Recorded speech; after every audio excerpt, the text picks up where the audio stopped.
All right. Love it when I open a new drink. It didn't even go to my starting, did it? Did I even have the starting on? I don't know. That's nice though. Okay, let me explain what's going on. So I was playing EmiStack before, um, and I was gonna go through the entire storyline with her, but my old character actually made a couple since then because I wanted to see the other races. But um, my old character is Melissa Servantine, and she's a cute little kitty. Um, so with Melissa, I got super far in the story and I was way higher level. You can see I just got my botanist to level 44. But I've been playing Melissa way more than I've been playing EmiStack because she's farther along. And I finally got the hold of the gameplay for the most part. So I will probably be swapping over to playing Melissa. Maybe I'll play the other characters at some point, but like y'all got to see me start like a new character and relearn how to play. Oh goodness, not the queue. Oh well. I can wait for a moment. So, I do want to know what the storyline is, so I'll probably be going over to the inn because there is like a little shelf or something in the inn where you can look back on all the cutscenes and everything. So I'll probably end up going there. Oh goodness, what is going on?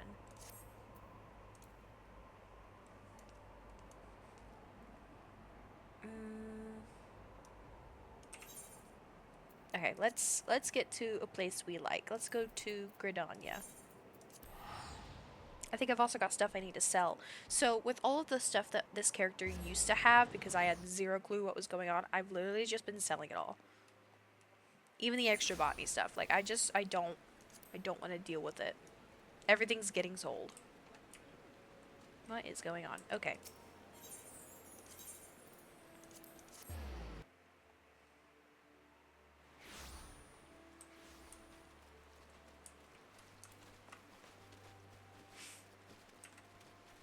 So let's go check that.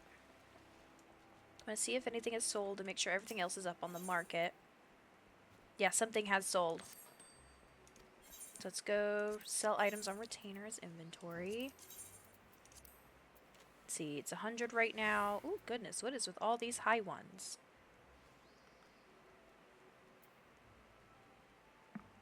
I'm wondering if those get sold if I will be next. Let's do... Why not?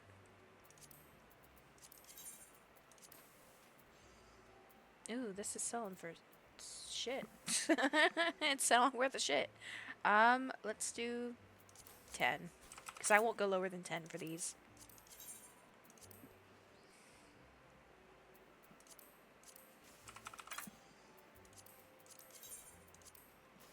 Let's do this real quick.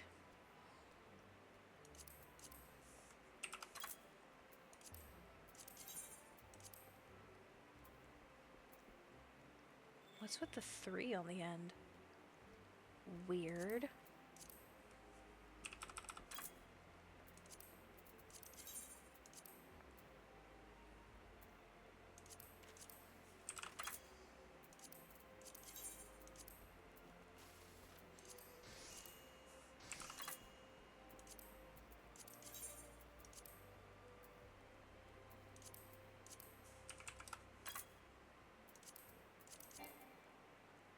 Nope, nothing else on this character. Let's withdraw all the gil. Thank you, Harley. I wish I could redo those. Because I did these a long time ago, and I want to, like, redo my little retainers. I think it'd be cute. Redo what they look like.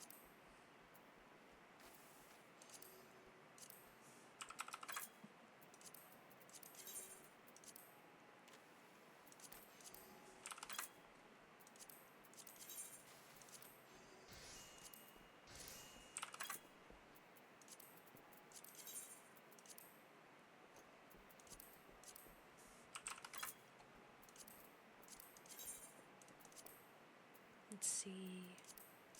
I'm trying to go through this pretty quickly. Oh goodness, that's high. Let's just do this, because I wanted to sell pretty quickly if I can. Oh, this isn't even up there. Last I checked, this was up there.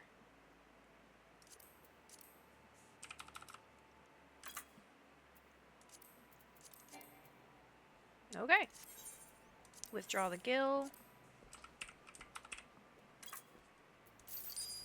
Thank you, thank you.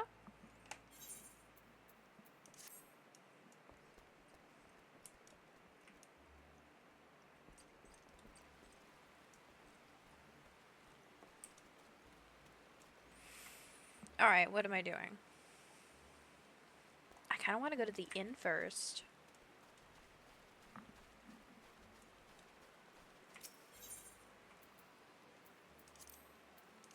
And I want to look at the cutscenes. I want to see what's going on with them. What have I been missing in the story? Other way. It's the other way.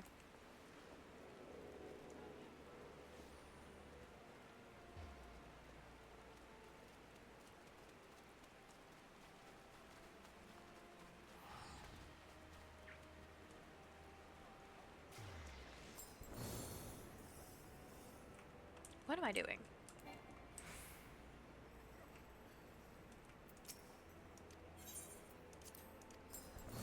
I keep getting lost. Forgetting where I am.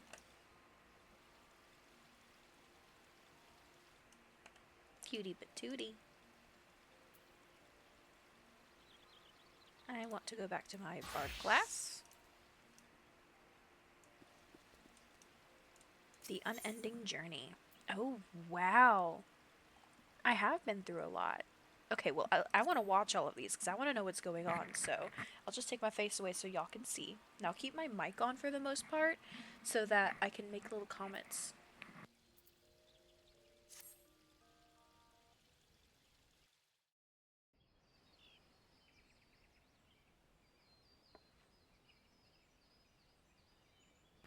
Okay, I remember seeing this on another character. It's a sword in the ground. Okay, interesting. That's normal. Look, someone's already here.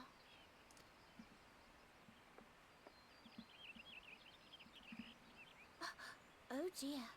Is that a sword in the stump? Bad idea. Really bad idea. Okay, bad idea. It takes a lot less than that to incite the green wrath, you know?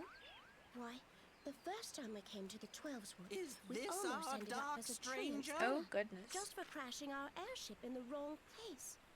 It was all Papolimo's fault, of course. She just keeps going. Though, he'd sooner swallow his staff than admit that he's wrong. No, not this one. Not even close. Kupo! You know her, Kuplo Cobb? Well, not exactly, but we did once share a carriage. Isn't that right? Yeah, at the very beginning, they ended up sharing a carriage as my character came into town. I remember that. That's how the starting area is. Because she started as an archer. Same as the last. There is a disturbance here as well. And newly manifested at that.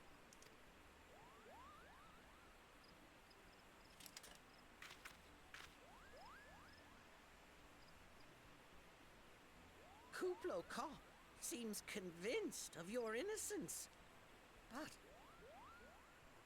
Ever since the calamity, the forest's been really sensitive. The slightest disruption to the etheric flow. And this sort of thing happens. Oh no. Okay, and I remember fighting the tree things.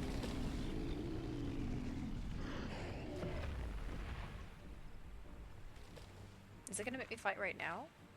Or am I just watching? it seems we have little choice.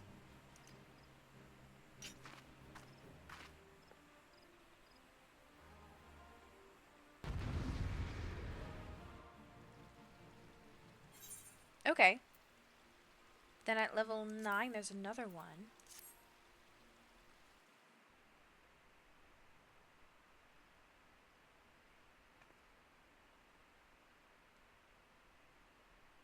So I think I've been helping out Gridania. O mournful voice of creation, grant ye this humble stone a soul, that it may wake to life.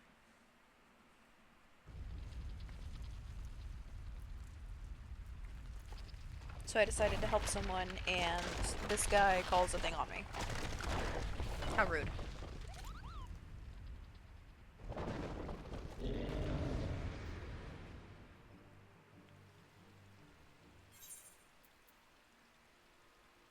Oh, I can read it too.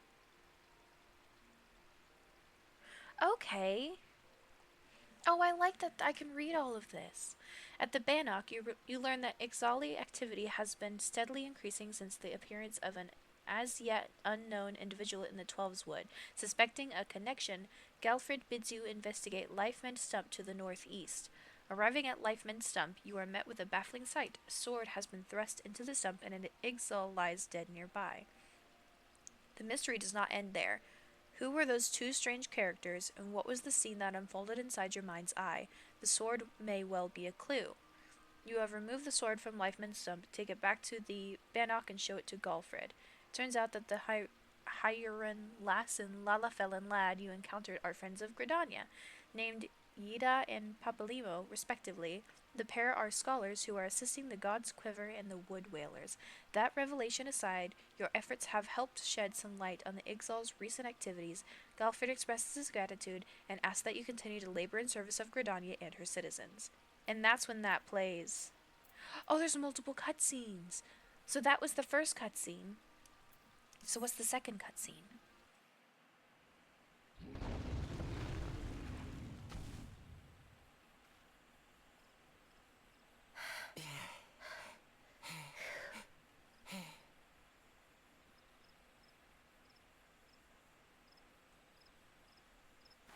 Oh, that's when she finds the first gem. Or gem? The crystal.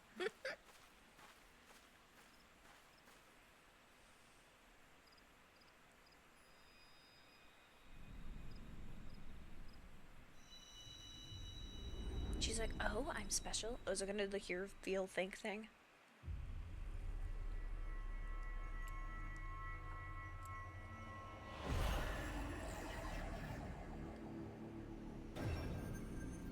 Mm.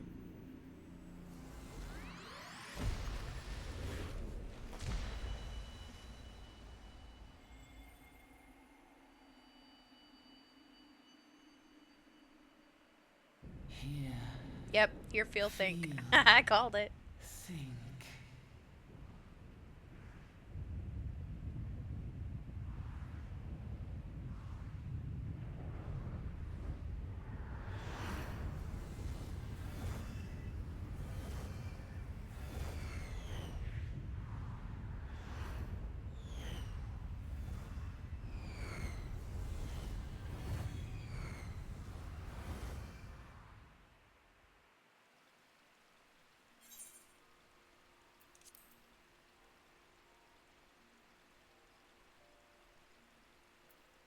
Okay.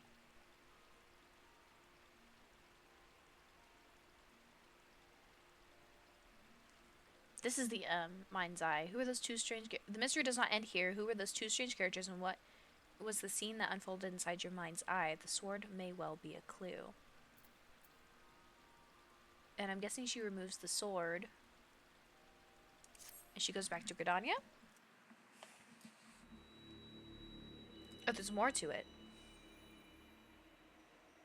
Crystal bearer.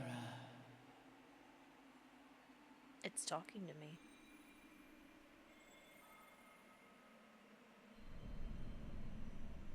I am Hydaelyn, all made one. A light there once was that shone throughout this realm, yet it hath since grown dim.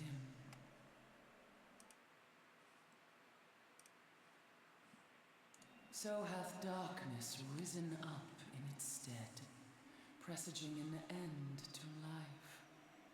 For For the sake of all, I beseech thee, deliver us from this fate.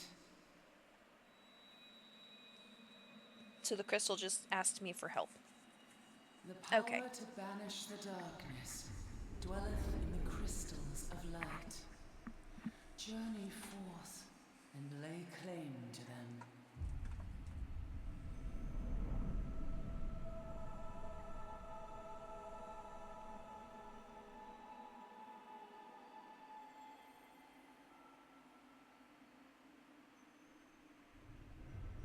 It's odd to me because these look like the aetheryte crystals.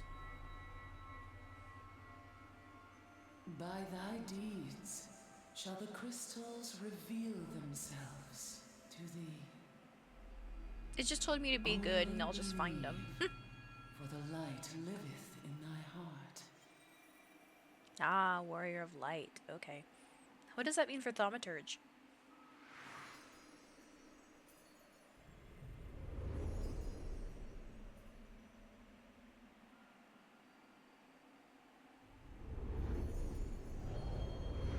It's a little funny because this character is currently a bard. A bard is doing all of this? Okay.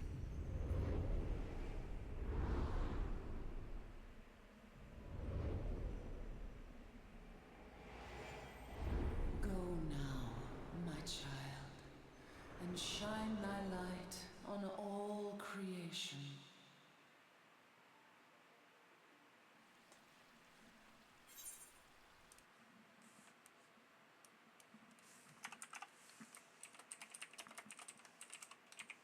I want to make sure my stream info is correct.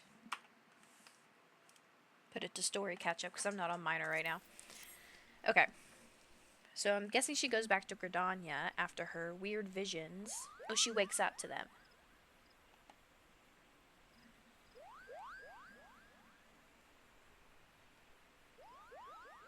You fainted. A surfeit of ether, no doubt. And what have we here? Am I holding the crystal?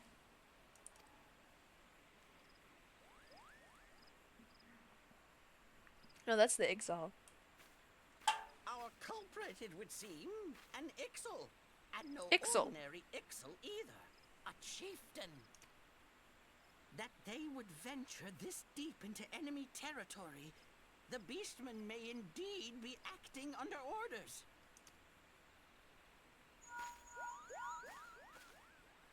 This is Papalimo. We found How the are we culprit. feeling then? It was an Ixal Better? chieftain. Good. Yes, we'll seek Brother Esumian's cooperation in the matter. Ida? Giant Oh, crystals. loud Can't tattling. say I've seen Much the any. same as always. Are you sure you're feeling better? Understood. Over and out. Short-tempered thaumaturge. He is a thaumaturge then. Kuplokop. Please bear word of these developments to Brother Esumian. We shall soon return to give a full report. Understood. Over and out. Kupo! So cute.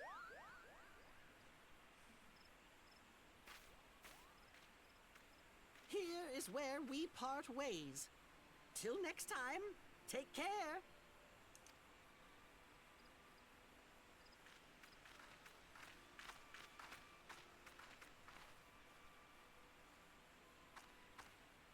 I think that sword might be a clue. You should definitely pull it out and take it back to the Bannock. Okay, so she tells me to do it.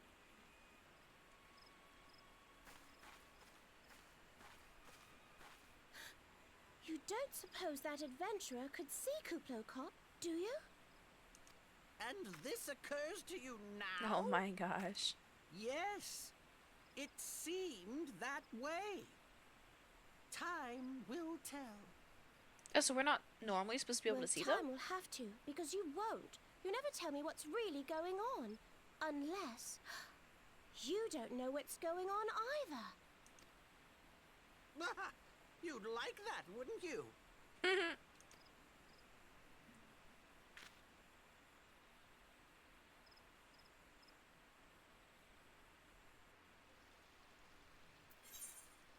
Okay, so that was the first of it. That was just finding that sword in the stump. We figure out who they are. They figure out it was the Ixals. It helped shed some light on it. And then they asked me to help Gridania some more. Okay, and then this. You learn that a party of conjurers and their wood whaler escort were attacked by a towering shadow while performing a sacred rite inside Spirit Hold. Report to Alistan, who stands guard at the dungeon's entrance, and request further orders.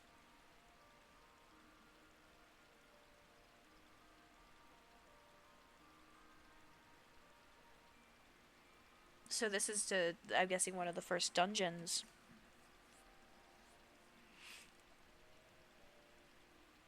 While the majority of those who entered Spirit Hold have been evacuated, 2 conjurers, 3 wood whalers, and the hearer remain unaccounted for. Locate the missing and rescue any survivors. Okay, I guess I went and did that. Only there remains, somewhere in the dungeon's depths. Find him and ensure that he leaves Spirit Hold alive. So that was the first scene, the first cutscene there, where it was the one guy quivering.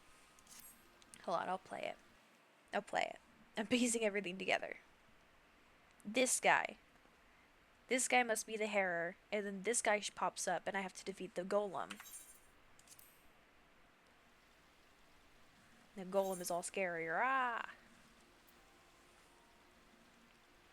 Let's see. You encounter a mysterious masked mage who unleashes a clay golem on you. That's the rock thing I was talking about. After a desperate struggle, you manage to dispatch the automaton just as Yida and Papalimo arrive. Tripping over my words. The presence of the 2 scholars triggers yet another inexplicable vision inside your mind. Though your soul cries out for answers, this is neither the time nor the place to ask questions. Report to Alistan outside Spirit Hold. Is this the vision right here? Yeah, this is them finding me. Damnation, he has eluded us yet again. Oh, fancy meeting you here. How are things? And then, okay, that's the triggered vision. Is it not going to show me the vision? Is it the next one?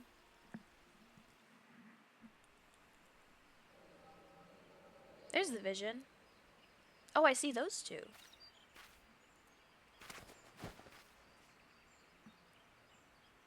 Whatever are you? Oh, they're looking at the Ixals. More birds. This makes it how many times today? 7? Their movements are beyond our fathoming. Do you think maybe they're trying to summon their primal? Oh, this is where we start talking about primals. I hope not for all our sakes, yet we must be prepared for the worst.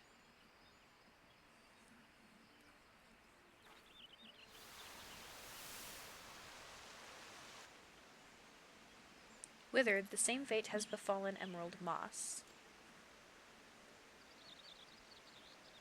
It is as we feared. Dalamud's anomaly is affecting life in the Twelves Wood.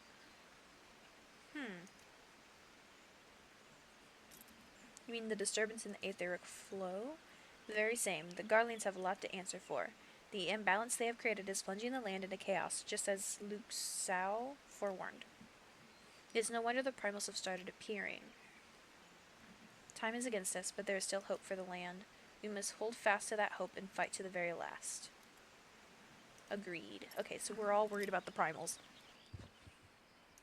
Why? TV static who? Act stupid things. Oh, she can't see very well.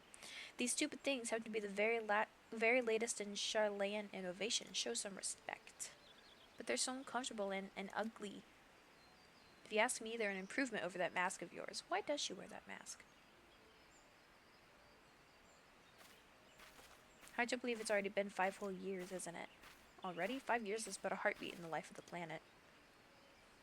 I suppose you're right. Now that I think about it, the Twelves Woods barely recovered at all, and the Gridanians still have the same old problems.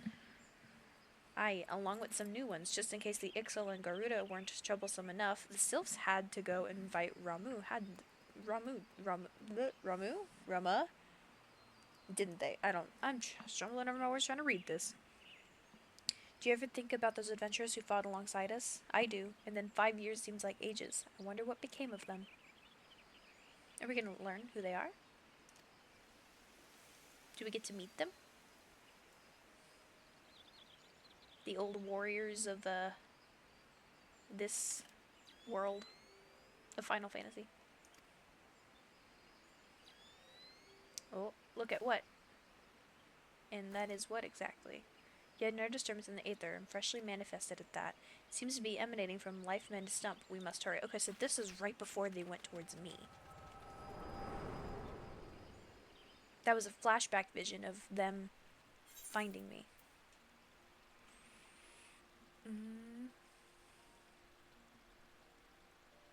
Aliston listens intently as you recount all that unfolded within Spirithold.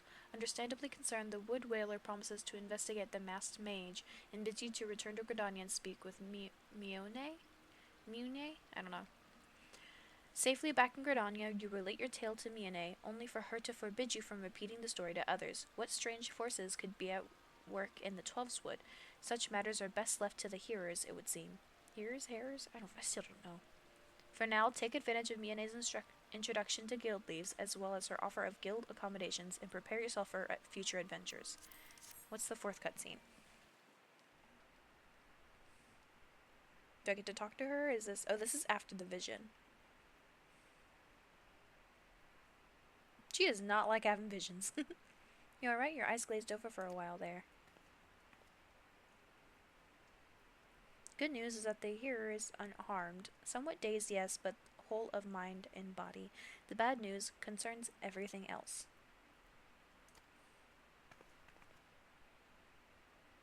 Lest you forget, the Twelves Wood is the domain of the elementals. It is by their leave that man abides in the forest and avails himself of its bounty. The ground which the dungeon occupies is no different. Having no more use for the dungeon, the Gridanians sent a hearer to offer the place back to the elementals by the way of the rite of returning, which is essentially an expression of gratitude. Alas, he failed to complete the ritual for obvious reasons. While the poor soul cannot be blamed for this, the fact remains that unless the elementals are given their due, they may well consider it a slight. And the very last thing the Gridanians can afford to do in these uncertain times is risk alienating the Twelves Wood's eternal guardians. Ooh. But you have more than done your part. We shall see the hero to safety and send for his peers to finish the rite. Okay, so they're gonna do the rite, it's fine. In the meantime, please make your way outside and report to Alistan. Ah, but where are my manners? I am Papalimo, and the tactless woman beside me here is... Ida? Yeah. Papalimo and I are surveying the Twelves Wood together. Pleased to meet you. At least they're nice about it. Ida, give me a hand, would you? And they send me back to Mione, who tells me not to worry about it and gives me guild leaves.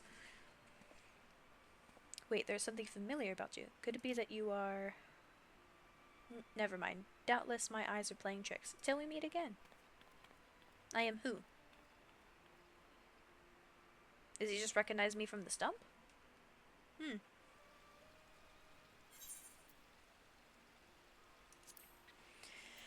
Oh, this is a lot to get through. Okay. Mione tells you that the guardian tree, held sacred by the Gridanians, may fall under Ixali attack. She gives you a letter and bids you deliver it to the Bowlord Lewin at the seat of the first bough. A large Ixali force has amassed at the guardian tree. Make all haste to Evershade and assist in the great tree's defense. So now we're worrying about the Ixals. And they all... So I have to go and, like, tell people, hey, this is happening. And go assist in the tree. We succeeded in repelling them. And evidence suggests they were acting under the command of the mysterious masked mage. Can I move this? Oh, I can. What is the significance of the black crystal that was left at the scene, and who exactly are the two scholars from Charlayan? A black crystal. It's like the opposite of what I'm getting. So a warrior of darkness instead of a warrior of light? For now, set aside your questions and make your way back to the seat of the first bough where Bowlord Lewin awaits. So I go back to the dude. So I go deliver it to him, and then I go help the tree, find the black crystal, and go back to him. And when I get there, I am graciously received by Elder Seedseer Kane Senna. As a token of her gratitude for saving the day, she invites you to serve as emissary in the forthcoming Green Bliss ceremony. Touched by her gesture, you are inspired anew to continue to strive for the good of Gridania. So now I am an emissary. That's the same thing that happens if you play an Ul'dah first. You become an emissary and you go to Gridania. Not Ul'dah, Limsa, because my other character started in Limsa. This is Mother Miane. Time is of the essence, so I shall speak plain. Based on Laquelat's observations, the Ixal have designs on the Guardian Tree, and they mean to act soon. The tree is the oldest living thing in this ancient forest, and it is held sacred by every forest-born Gridanian. Should it come to any harm, the elementals would fly into a rage beyond pacifying. I dread to think of the chaos that would ensue. There isn't much time, we must act quickly. Melissa, please see this letter to the hands of Lord Lewin at the seat of the first bout in Quiver's Hold. Should the need arise, pray put yourself wholly at the man's disposal. I strongly suspect he will need all the able-bodied souls he can muster. The fate of Gridania hangs in the balance. Go swiftly.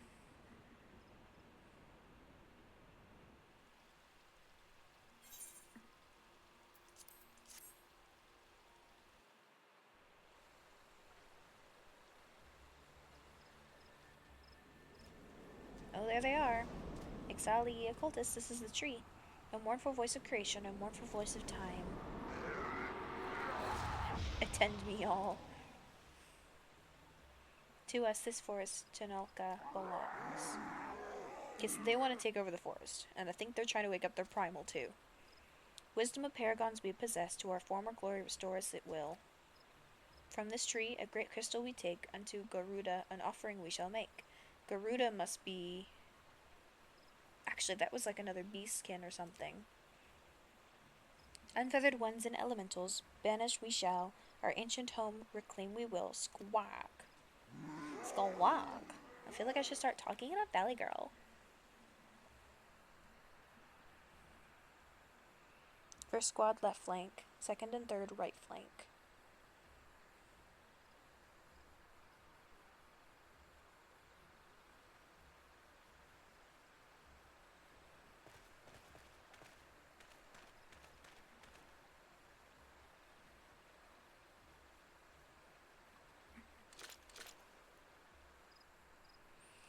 The rest form the main host with me. It is high time we reminded our Ixal guests why we Quivermen are to be feared.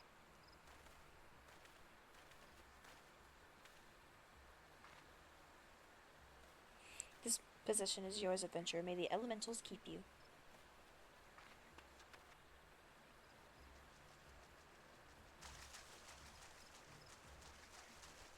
Squawk.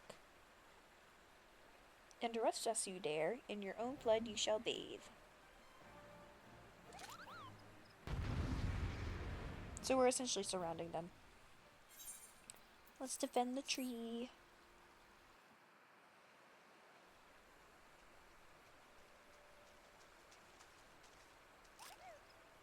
Impressive work, adventurer. The Bowlord bids you hold this position. Enemies may yet lurk near, so stay on your guard. We go to bolster the left flank where the battle yet rages.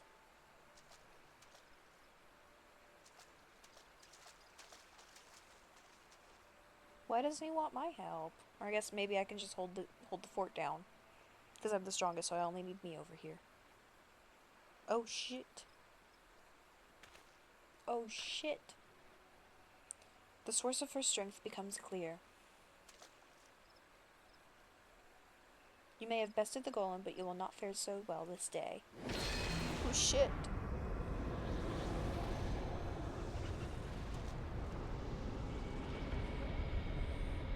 A mournful voice of creation, send unto me a creature of the abyss, my thrall to command, that I may smite mine enemies.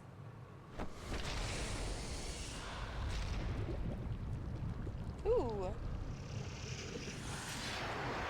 Terrifying. I don't remember fighting that. Your very being perils the plan. You cannot be suffered to live.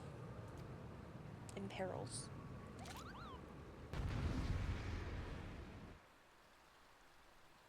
I do not remember fighting that. That's scary looking. Okay, but I defeat it, right? Wisdom of the Paragon should be brought low by mere mortals. Wait, so I beat him too? Paragons? That's what I heard. Bringers of Chaos, or Assaeans? To give them their proper name. It would seem our suspicions were correct. It is they who have been manipulating the beast tribes. Okay. They want the primals out, so the beast tribes are trying to wreak havoc with the elementals. And Melissa, you are unharmed? Had I known this creature was near, I would have sent men, not called them away. I'm fine. There is no mistake, sir. He is the one who stirred the Ixal from their nest. Our intelligence was reliable. So this is the man who eluded us for so long. Right, we finally got him. We sensed an ominous presence and came here as swiftly as our legs would carry us. Well, it's good to know that what we're up against anyway. My thanks as ever, friends. Quivermen, move out.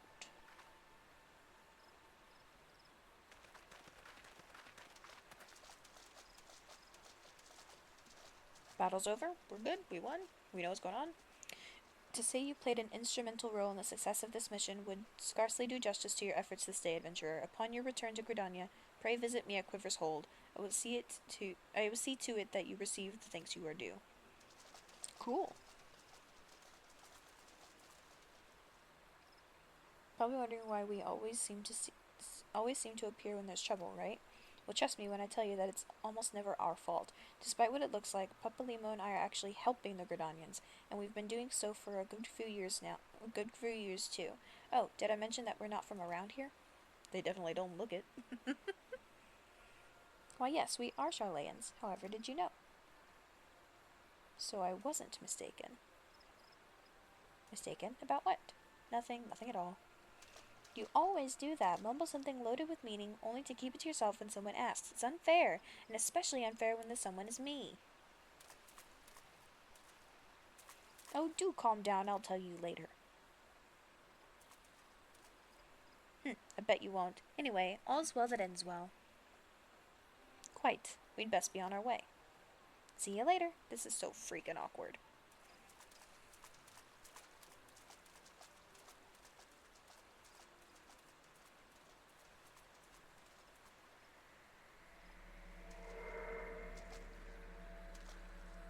Is that a dark crystal? Ooh, I don't know if I should touch it. Oh, it's gone. Okay then. I was thinking maybe we'd purify it, but nope. Hope it doesn't fuck with the etheric flow more. Let's see. Do I get to see Kane-sama? There she is. Hi, beautiful. My lady. She's so pretty. I am come to express my gratitude for your valiant efforts before the Guardian Tree. I am informed that an adventurer of singular talent now walks amongst us. You are she, are you not? It's making me look so freaking pale. My name is Kane I know I made her pale, but like that lighting. and it is my solemn charge to watch over all who call Gridania home. Kane-sama, I think? Well met and welcome to our fair nation. It was your valor that won us the day, I believe. On behalf of all Gridanians, I offer you my humblest thanks.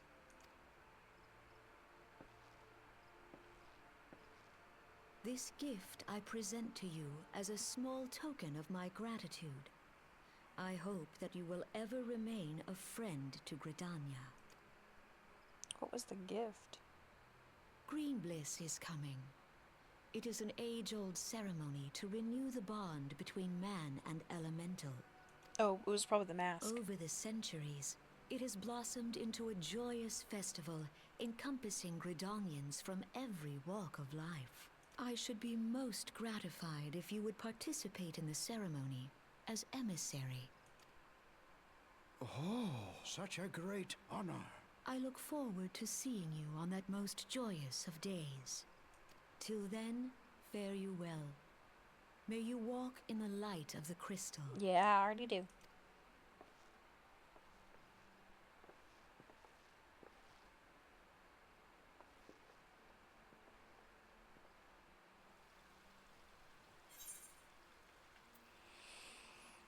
Dang, I wish I could see it. It would be pretty. Oh, is this it? According to Miane, all you are required to do during the ceremony is maintain an air of dignified serenity. With the proceedings due to begin at any moment, it's time to don your Manoa mask, I'm sure that's what she gave me, and make your way to Miketo's amphitheater. Estain, the venue's hardworking caretaker, will escort you to your place. At the ceremony, Kane-sana tells you of the Warriors of Light, the adventurers who fought for the survival of Eorzea, 5 years ago. The tale of these brave souls triggers inside your mind a vision of their final stand at the Battle of Cartenow. When you subsequently come to your senses, you are surprised to find yourself in a room at the Carline Canopy, with no idea how you got there. Near at hand, Miane explains that you fainted and tells you to visit the worried Elder Seed Seer. Make your way to Nafika's altar and request admission to the Lotus Stand. It appears that Kane-sana means to ask a favor of you, and no simple one at that. Speak to her again when you are ready to hear her request.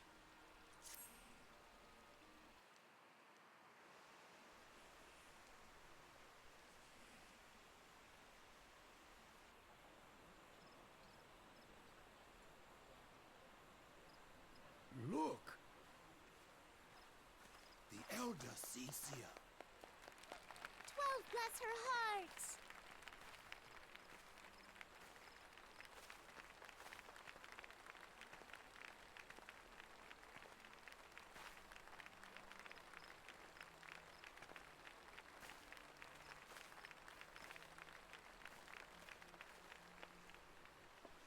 So slow.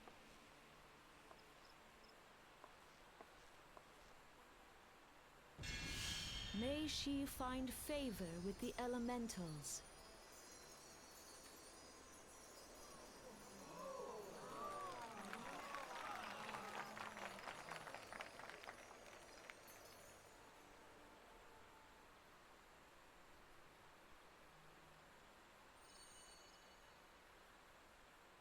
This radiance.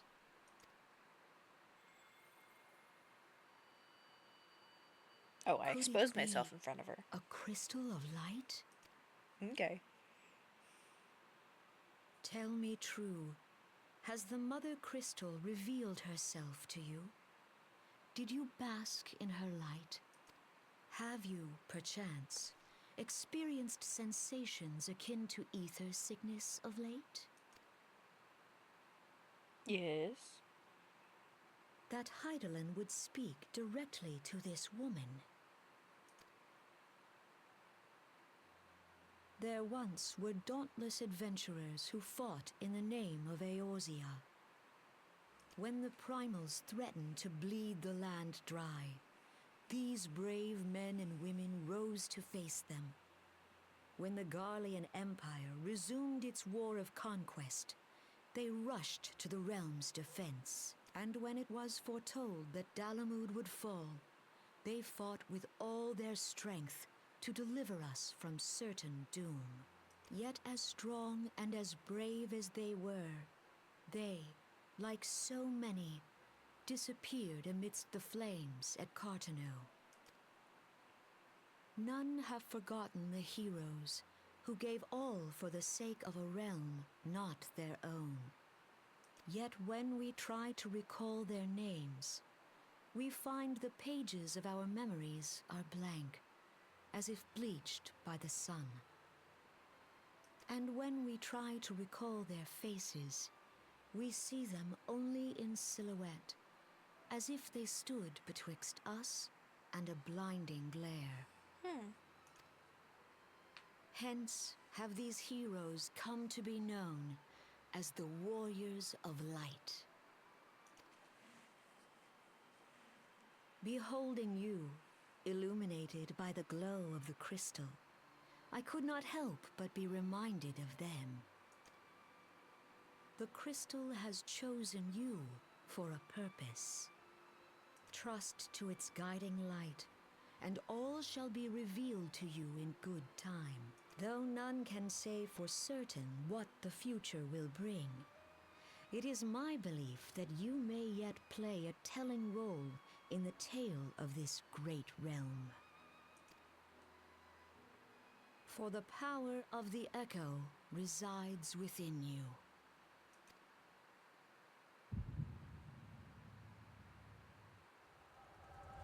She's like, oh, she gonna fight. She getting another vision. She knows what's going on.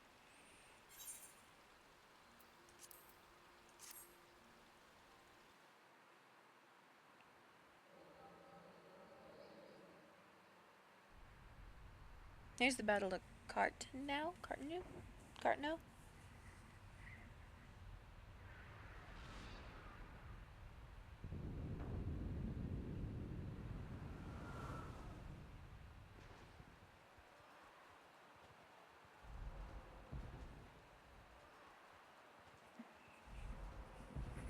Flames to the fore! Victory belongs to the bold. Show those Imperial whore sons what we're made of!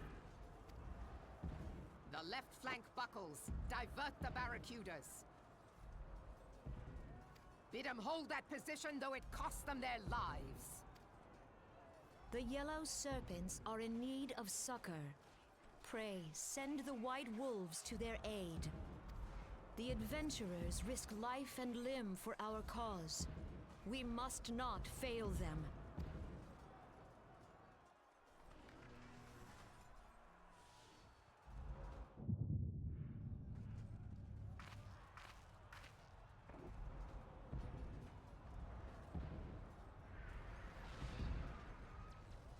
Is aught amiss? No, it is nothing. Bloody hells! The barrier won't go down so easily! Eyes forward!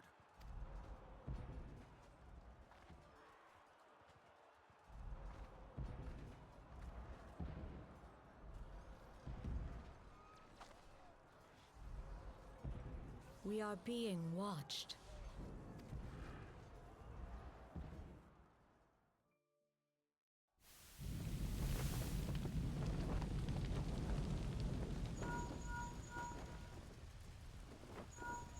Raging Bull, calling Bloodthorn. Bloodthorn, respond! Respond, damn you!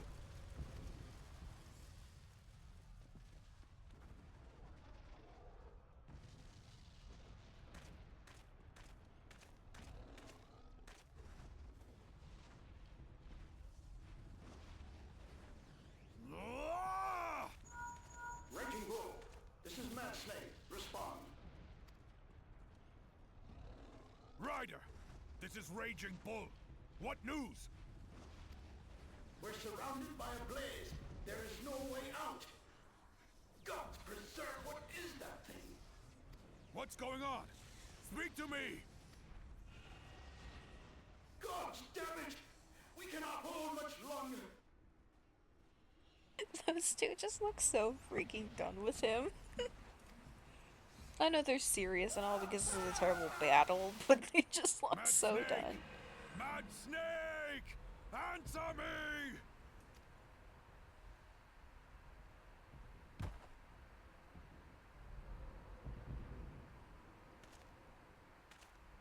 Damn it! Damn it all to the seventh hell! What of the barracudas? Can they not be reached? Sorry, Admiral. Shell's not working. What of our own? I cannot say, my lady. That monstrosity appears to be disrupting our communications. We must keep trying. Call till they respond. Yes, my lady. Admiral, General, we can do no more. We must give the order to withdraw. She's so freaking pretty. I will not forsake Louis Soir. General, please. Victory may belong to the bold, but there will be no victor this day. You know this to be true. Let us not sacrifice lives in vain. The adventurers fight bravely, but to no avail. Let them withdraw, and let us be the ones to stand with Louis Soir.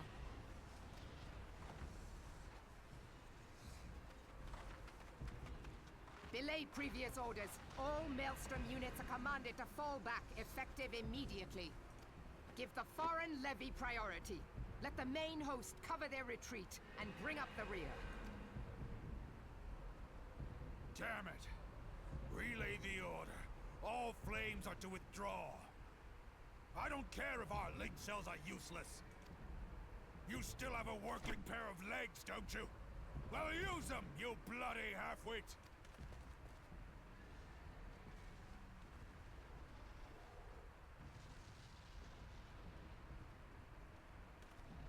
The outcome of this battle was long since decided. Better to retreat now than risk a massacre.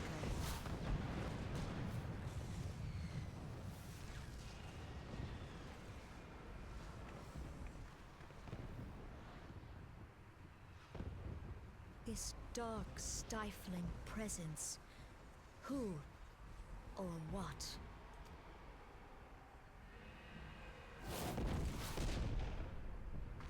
We go to take our place beside Archon Louis Soir. To your positions.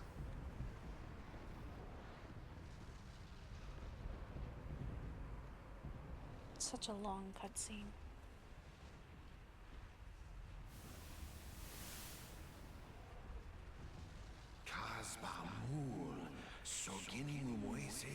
That I should live to behold Bahamut once more.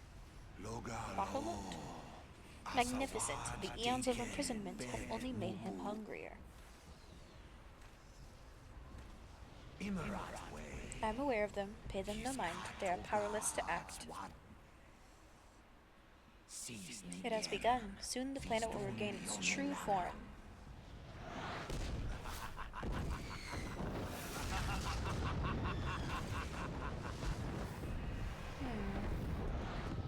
Womp womp.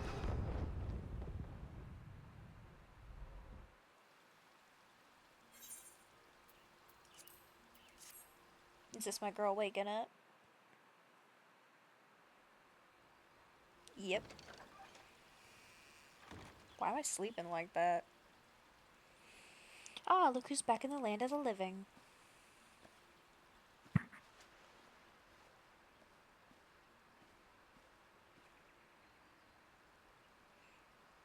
Mean to say you don't remember a thing?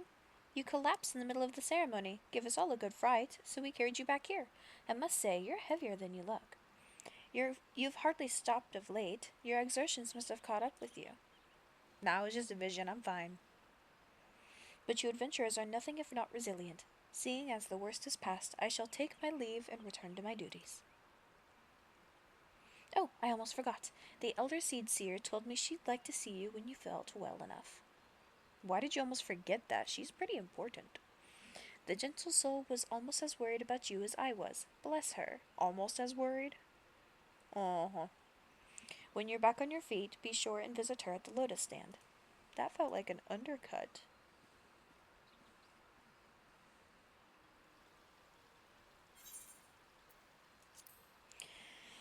Alright, this is where I become the envoy.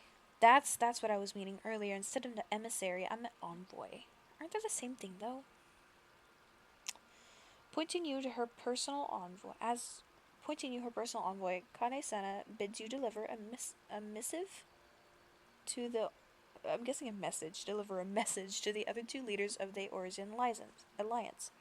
In order to facilitate your journey, she bestows upon you an airship pass, which will allow you to travel by air between the three allied nations. Before making your way to the airship landing, be sure to quiz Miane as to what awaits beyond the boundaries of the Twelves Wood. Ooh, this is a lot. In addition to Gridania, the Origin Alliance encompasses the city-states of Wow, I need to slow down. In addition to Gridania, the Eorzean Alliance encompasses the city-states of Limsa Lominsa and Ul'dah. The airship landing is situated on the lower floor of the Carline canopy. Make your final preparations for the journey and speak with Leonelli. Oh, God, these names are so hard. Leonelius at the entrance lobby. You are now ready to embark on your first leg of your journey, which will take you to Limsa Lominsa.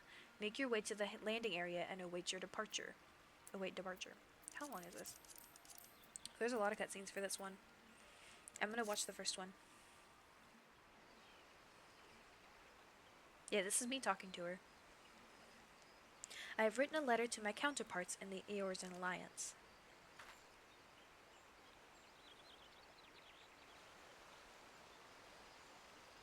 The Battle of Cartnau and the calamity that followed claimed countless souls and left countless more bereft and alone. In the dark days that followed, many were the survivors who thought themselves less fortunate than the dead. 5 years have come and gone, but the land and the people still bear the wounds of the devastation. Nor are we any closer to learning the fate of the Warriors of Light. Yet so long as we live, never must we give up hope. We owe this to those who laid down their lives that we might behold another dawn. In remembrance of them, a memorial service will soon be held upon the anniversary of the Battle of Cartnau. This missive bears the details of that service. You graciously accepted the part of emissary in the recent ceremony. Should you be so willing, I would now make you my envoy and have you bear my message to our allies. Your dedication to the people of Gridania rouses fond memories in me, and I would choose no other for the role. Would you do me this favor? Humbly I thank you. As you are no doubt aware, our partners in the Eorzean Alliance lie some considerable distance away, nor are Ul'dah and Limsa Lominsa close to one another. Yet fear not, for I have no intention of subjecting you, mine own newly anointed envoy, to a journey which would take weeks by land.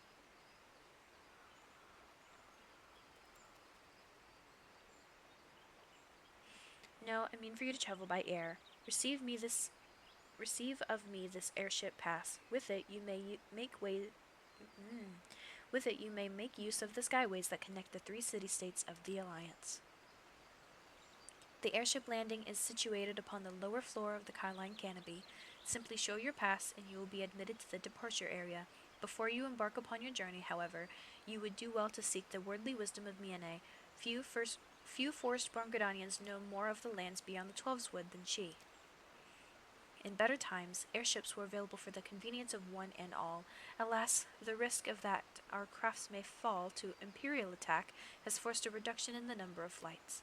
Consequently, it has become necessary to restrict air travel only to those whose need is great. Such individuals may petition the relevant parties to be issued an airship pass. As you may have deduced, I myself am one such party. Yet I was not alone in desiring that you be granted the privilege of air travel. Such is the potential you show. We have no doubt that you will reward our faith in you, Melissa. By the power vested in me, I bid you journey forth as my envoy into the great realm of Eorza. Walk her fields, brave her seas, and strive to know, I don't know. And wheresoever you go, go without fear, for the path shall ever be revealed to those who are true of heart. Guided by the crystal's light, set forth and discover your identity. That's a lot of words.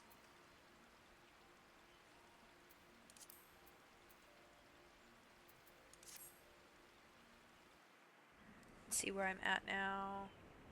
This is Mother Miene. 'Tis good to see you up and about again, Emelissa. Tell me, did you pay the Elder Seed Seer a visit as I bade?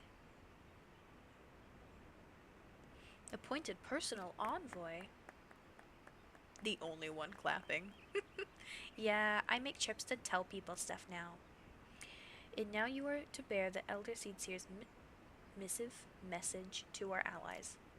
Well, it seems you've made an impression on the great woman. I can't argue with her judgment, though. You've earned this honor with tireless hard work, and anyone who says you don't deserve it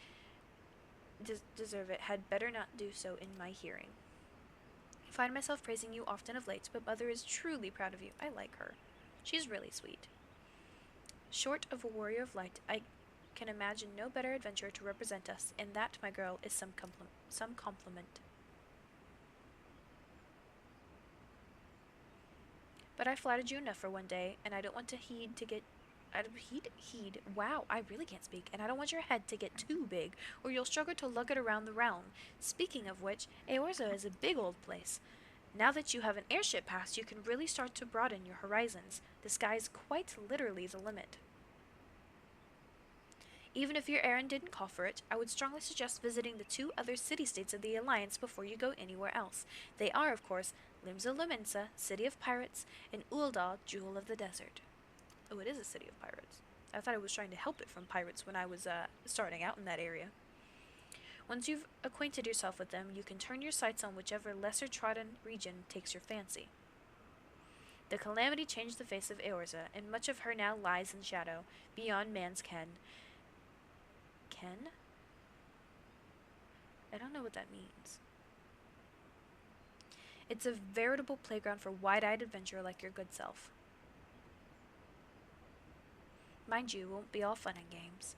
Each nation faces its fair share of problems, from internal strife to conflict with the beast tribes and their primals. So don't be too surprised if you find yourself embroiled in that odd, unsavory situation on your travels. But no matter what difficulties you encounter, I am confident that you will pull through and emerge the stronger for the experience. These are interesting times for Eorza, Melissa. It's been 5 years now since the calamity, but folk are finally beginning to look to the future. A period of great change is upon us, and you have a part to play in it, and if that prospect doesn't excite you, I don't know what will.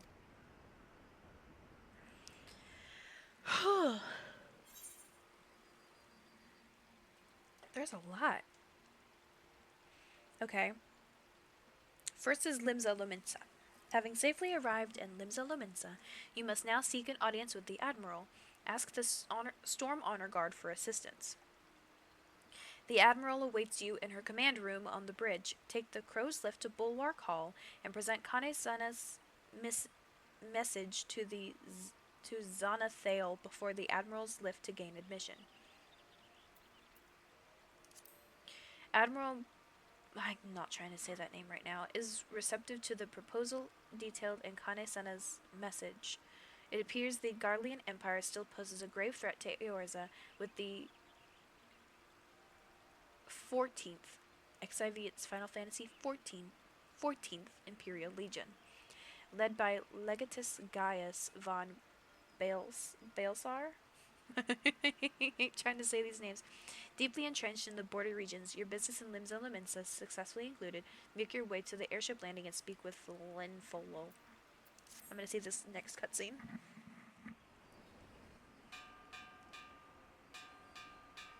Okay, here's me boarding the ship to go to Limsa. Attention all passengers. The airship bound for Limsa Lominsa is about to depart. Please make your way to the boarding gate.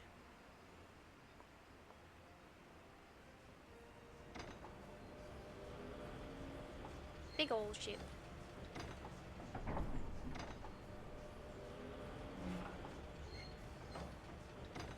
It is creaking.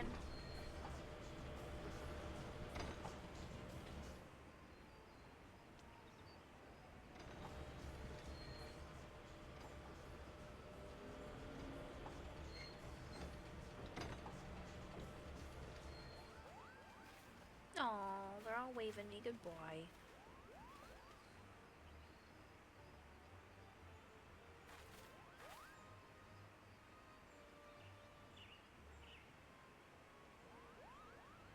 Farewell, Melissa. I'll be back, it's fine.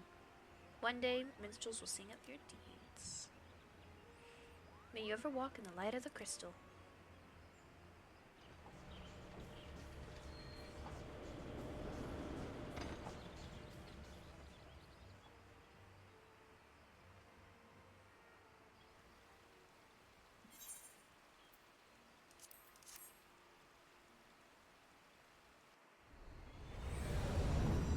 Oh?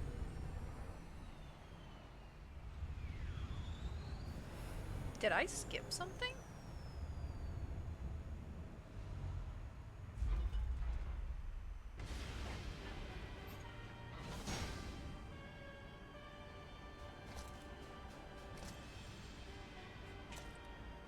Probably a flashback. Or a vision of sorts. Something to tell me the story.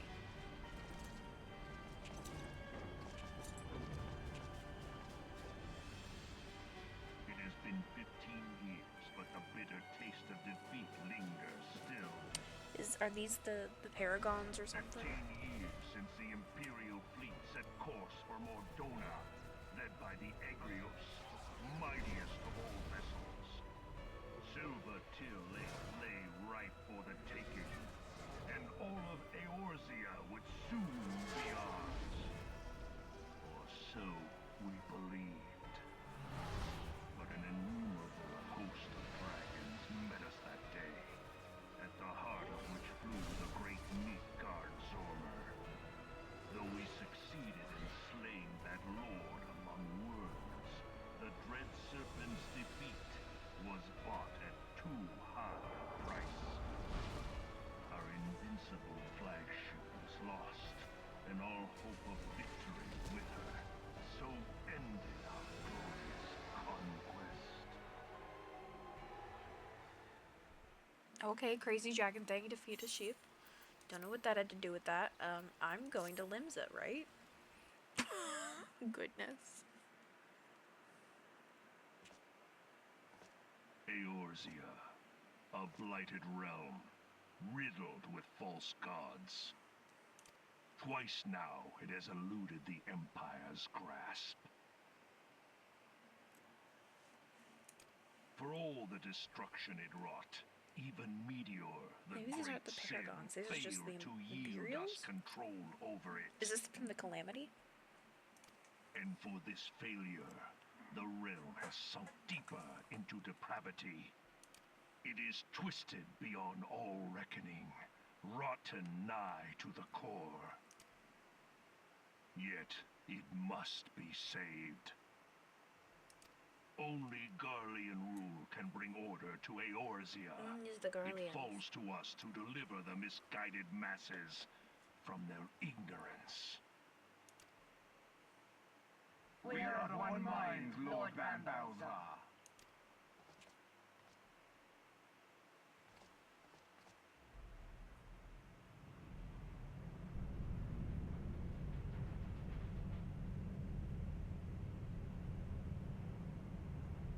Interesting. Senior engineers, please report to Magitech research following scheduled inspection.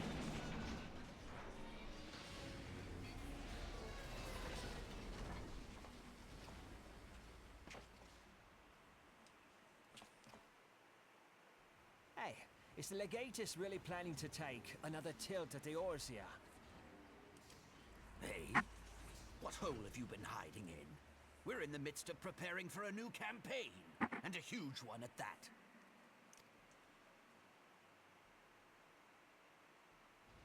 But I thought the Emperor had given up the Western lands for lost after Cartano. What could the Legatus possibly hope to gain by acting alone? I sense you harbor certain doubts over the wisdom of the Legatus's plan. Resident pretty boy. Why do they always have to be pretty? My lord! Please, call me Nero. Tell me, where were you born? Othard, my lord.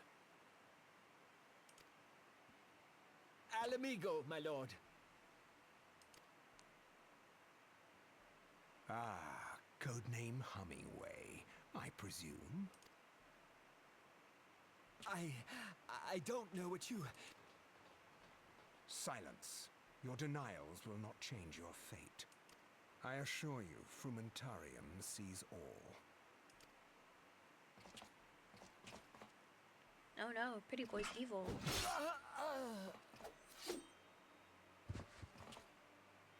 How did he strike him? Because there wasn't any blood or anything.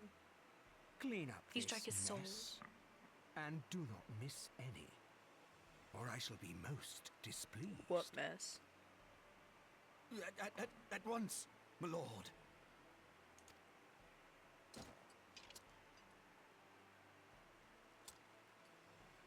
Garland, soon you will be made to know the true power of Magitech.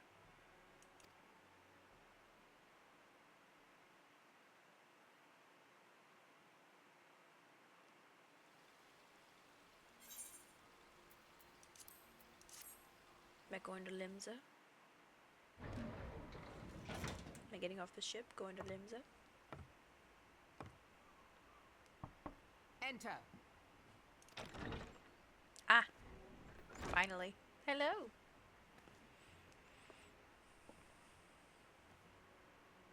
I did not expect the Gridanian envoy to be an adventurer.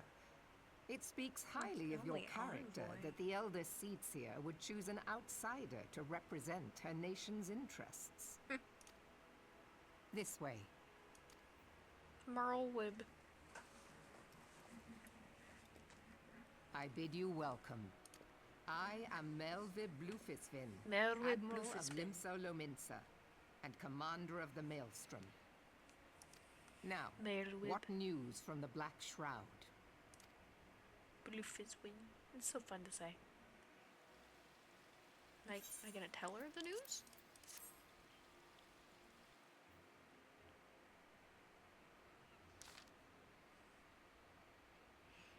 A memorial service to honor the fallen.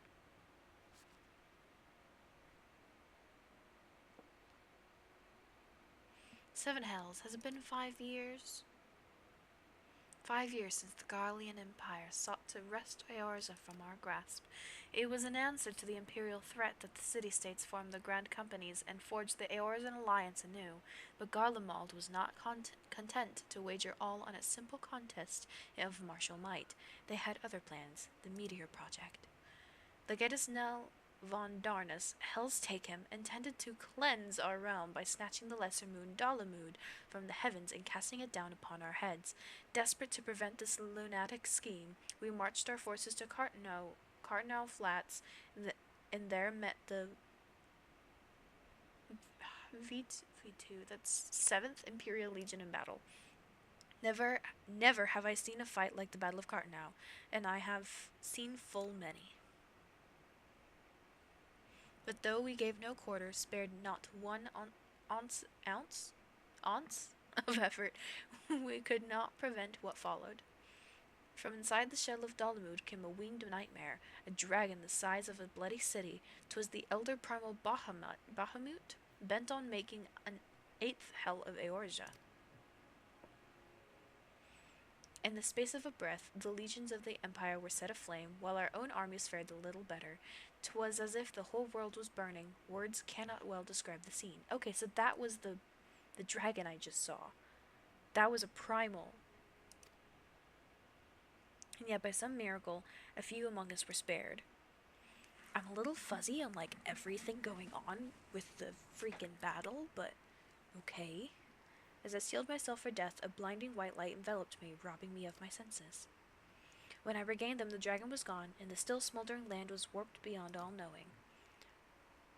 Were Archon Louis-Choix still with us, he would doubtless shed some light on these unfathomable happenings. Alas, he is not, and I fear we will want for his wisdom in the days to come. For while our nation struggled to recover from the devastation, the beastmen call forth their damned primals to torment us anew. Unless we put aside our differences and rebuild now, our foes will catch us unprepared. And I speak not only of the beastmen. Do not imagine that the Empire has forsaken its claim on Eorza. The Imperials crowd our borders waiting to strike. Wow, there's so many conflicts going on in this world. Damn it all, we need champions to replace those we lost. But such thoughts are worse than worthless. Time is short and none will save us, save ourselves. It is the duty of every soul who survived the calamity to work together for the good of Eorza. And this memorial service may be the very thing to unite us. Okay. Aye, Kane Senna has the right of it. I accept her proposal.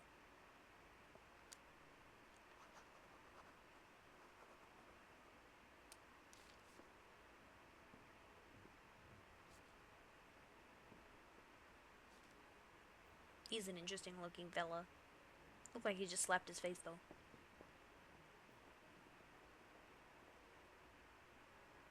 Your duty is done here, adventurer. I will see to it that the Elder Seed Seer receives my reply.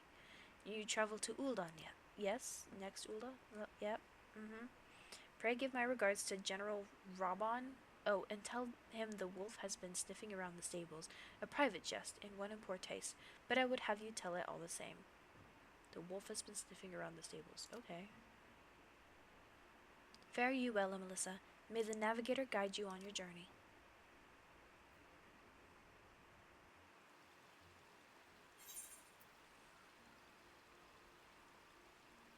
Let's see. You are now ready to embark upon the second leg of your journey, which will take you to Ul'dah. Make your way to the landing area and await departure. Having safely arrived in Ul'dah, you must now seek an audience with the Flame General. Ask the Flame Honor Guard for assistance. The Flame General awaits you at the Royal Promenade. Present Kane Senna's message to Bartholomew on the Hustings Strip. Hustings Strip to gain admission. Having now passed on Kane Senna's message to the leaders of both Limsa Lominsa and Ul'dah, you have discharged your duty as the Elder Seed Seer's envoy and learned of the various threats facing Erza in the process. Given the immensity of the forces at work, you are moved to wonder what meaningful contribution a lone adventurer might make to the realm's preservation. Perhaps the answer will be revealed to you in the days to come. So this here should be Ul'dah. Hello, dude. A guest from Gridania. I thought I smelled leaf mold. Leaf mold. That's rude. I won't hold it against you. If you're half the warrior Kane says, 'tis a wonder you Kane. don't reek of dead Ixal. That's cute. Welcome to the Sultanate of Ul'dah. I am Rauban al-Din, General of the Immortal Flames. But you did not come all this way to trade formalities.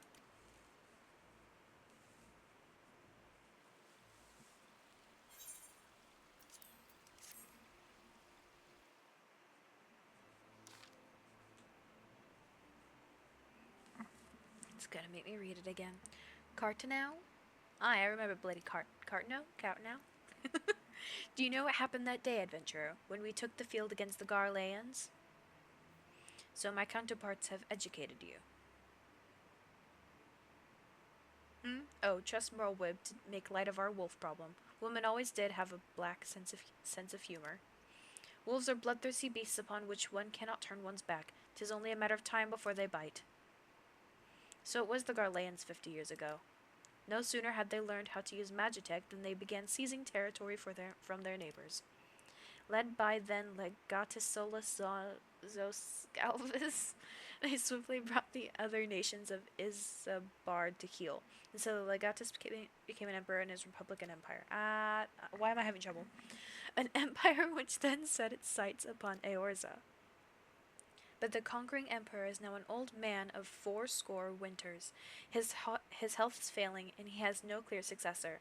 Like as not, this is why the Garleans have been quiet of late. But the 14th Imperial Legion is still entrenched within our borders, and their commander, Legatus Gaius von Baelsar, has long harbored ambitions of conquest. Were he to strike now, I fear we would fall like so many others before us, in not only Ul'dah, but Gridania and Limsa Lominsa as well. For the calamity brought the lot of us to our knees, and we've yet to get up. We barely have the strength to stand against the beast tribes, never mind the primals they mean to summon. We are a realm divided, adventurer, an alliance in name only. But the wolf cares not for the plight of its prey. The Garleans stir, and the admiral would not let it go unnoticed. All other concerns pale in comparison to the Empire, even the beast tribes and their bloody primals. We must stand united once more, that much is clear, and if we're to do so, we must remember the cause which last brought us together. Kane will have her memorial. We will honor the memory of the fallen, we will remind the people what their brothers and sisters fought and died for. Getting dark. Okay, getting dark.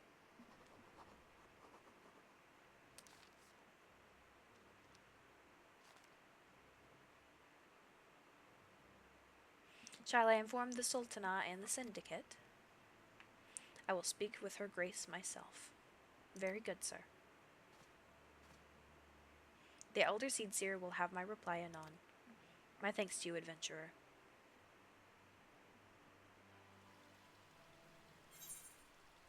Okay.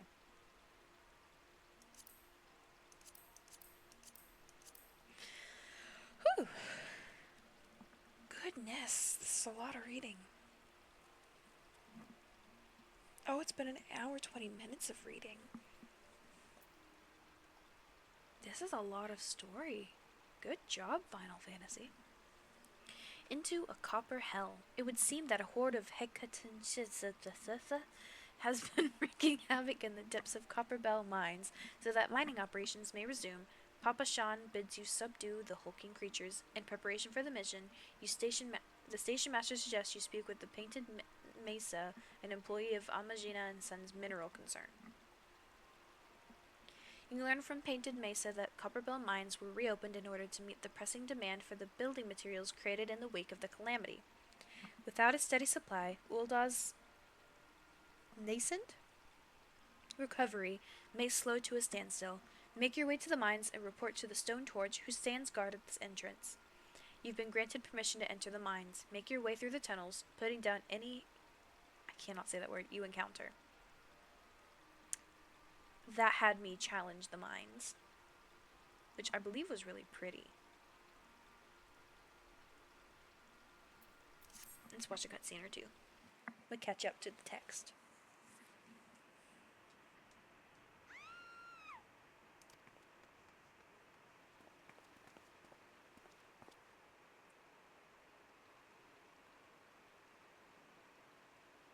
Okay. Shut your mouth, you thieving little swine. You stole from me. Don't even think to deny it. He's so mean. But please, sir, I didn't steal nothing. I bought this. Paid for it with my own coin.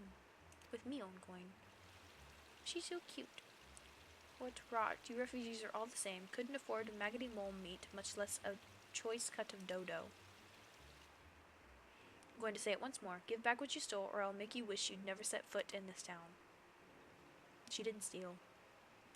By rights, I should turn you over to the brass blades, you know. Help keep the streets safe for law-abiding citizens. But I'm a reasonable man. If you agree to serve me in, whatever capacity I require, the authorities needn't hear of your crime. There was no crime. This bitch. Don't I beat his butt? But I ain't done nothing wrong. 12 as me witness.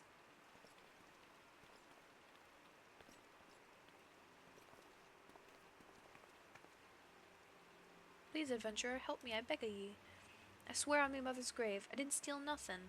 I bought this with the coin I saved. I only wanted to treat me children to a decent meal.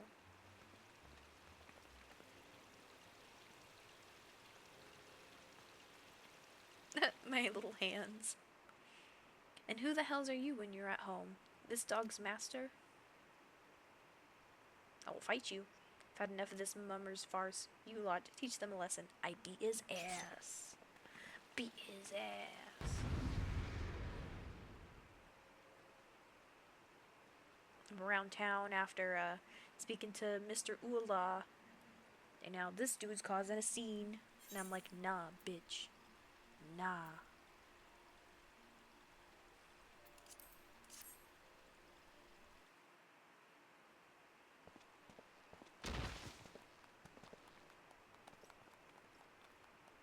Bitch. I ain't getting paid enough for this. Hey, where the hell do you think you're going? Thank ye, kind adventurer. Thank ye thrice over. Oh, vision.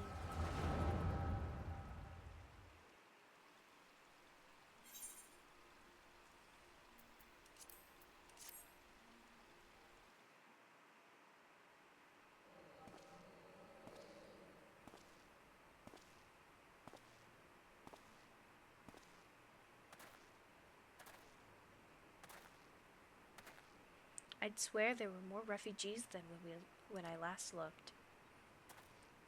And you wouldn't be mistaken. But it's been 5 years since the calamity. Why are they only coming here now? It's simple, really. While a number of hamlets survived the immediate aftermath of the calamity, many were no longer able to support their communities. The residents found their lands had either been rendered barren or cut off from trade routes, and problems like those aren't easily solved. Though they tried to make the best of it, it was only a matter of time before they were forced to abandon their homes and seek a new life in the city. I see. But the calamity affected the whole realm, didn't it? Is the same thing happening in the other cities? If the talk is true, yes. Though perhaps our situation is more pronounced. Ul'dah has a reputation for being prosperous, so it's natural that the refugees would try their luck here first. My heart goes out to them, it truly does, but I would be lying if I said that I wasn't apprehensive. I hope their presence doesn't foment lawlessness in the city. Well, if things do take a turn for the worse, we always have the immortal flames. I dare say the brass blades would welcome their help. The heroes who fought the Garlean Empire patrolling the streets for riffraff? It may well come to that. Impoverished and desperate as they are, you may be sure that some of the refugees will turn to crime. You know what this place is like. If you've no coin, you've no hope. What will become of our city? Not all refugees are bad, mind you. Some are able to find employment and lead honest lives. Dodo tenderloins, get your dodo tenderloins. Guaranteed cheapest in Thanalan. That's sad. Thank you for your custom, madam. Please come again. Looking around, you'd think that Ul'dah was well on its way to recovery. But peer through the veil of prosperity and you'll see no end to the misery and suffering.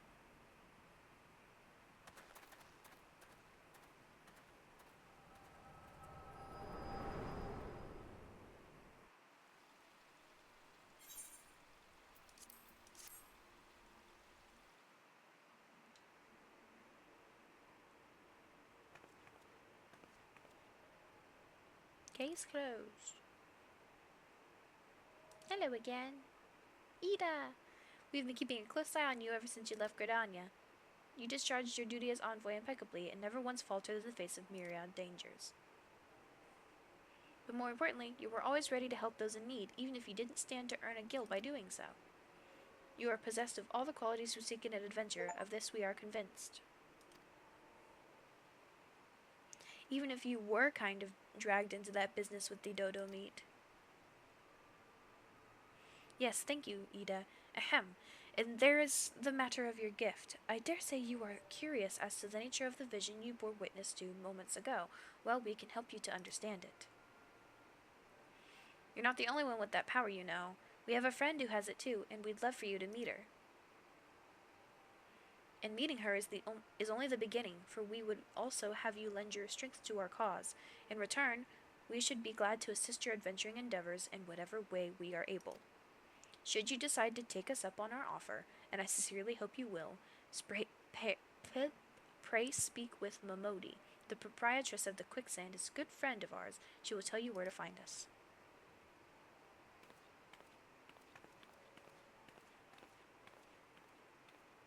Wait a minute. We haven't even told you the name of our order.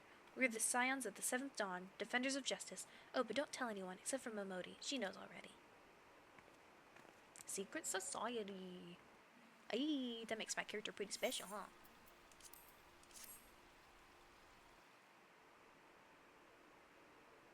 Oh, I already saw this one. No? Turning away? Ever the selfless hero, I see. Oh, it's Y'shtala. Don't skip this, it's fine. It's been a while, adventurer. I've been watching you closely ever since you flew out of Limsa Lominsa. You discharged your duty as the Admiral's personal envoy. Wait.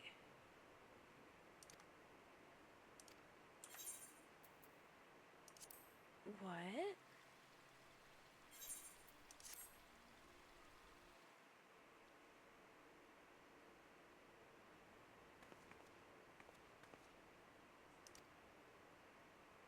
Why is it playing her? Hold on.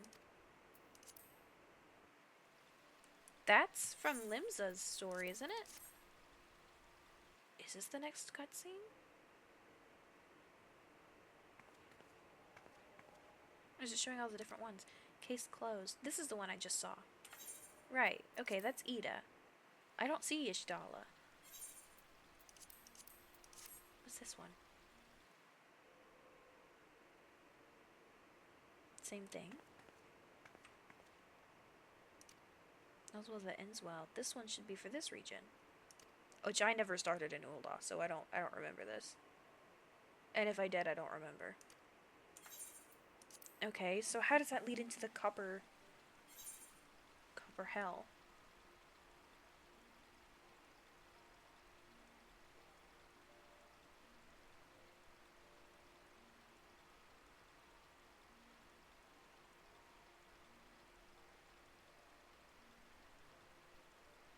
Oh. It's not much about the mines.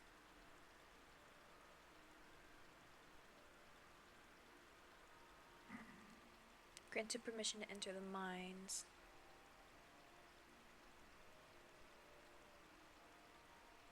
Painted Mesa. I think this is bugged.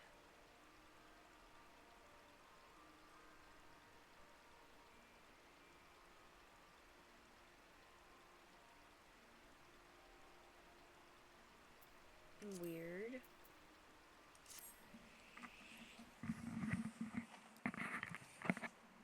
There's Momodi.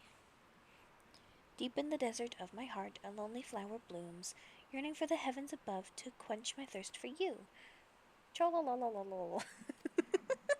She's so cute. Ooh-wah. Tataru. That's not Momodi, it's Tataru. Which one's Momodi? I would thank you not to sneak up on me like that.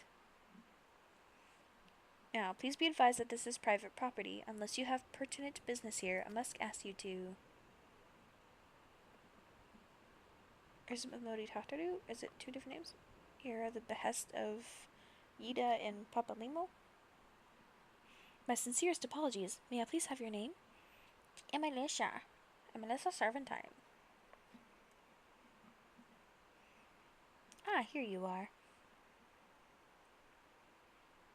I bid you welcome to the Waking Sands, headquarters of the Scions of the Seventh Dawn.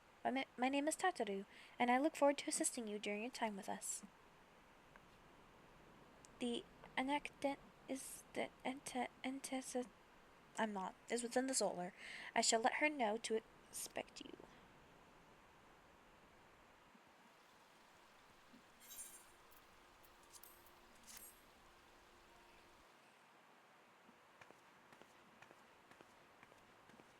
So you're the adventurer of whom I've heard so much. Well met, friend. My name is Minfilia, and I lead the Scions of the Seventh Dawn. I have awaited your coming. Okay, so this is all of them. These are the Gridanian ones. Yshdala is from Limsa, Please, and then be at Von ease. Kred is Ul'dah. You are among friends here.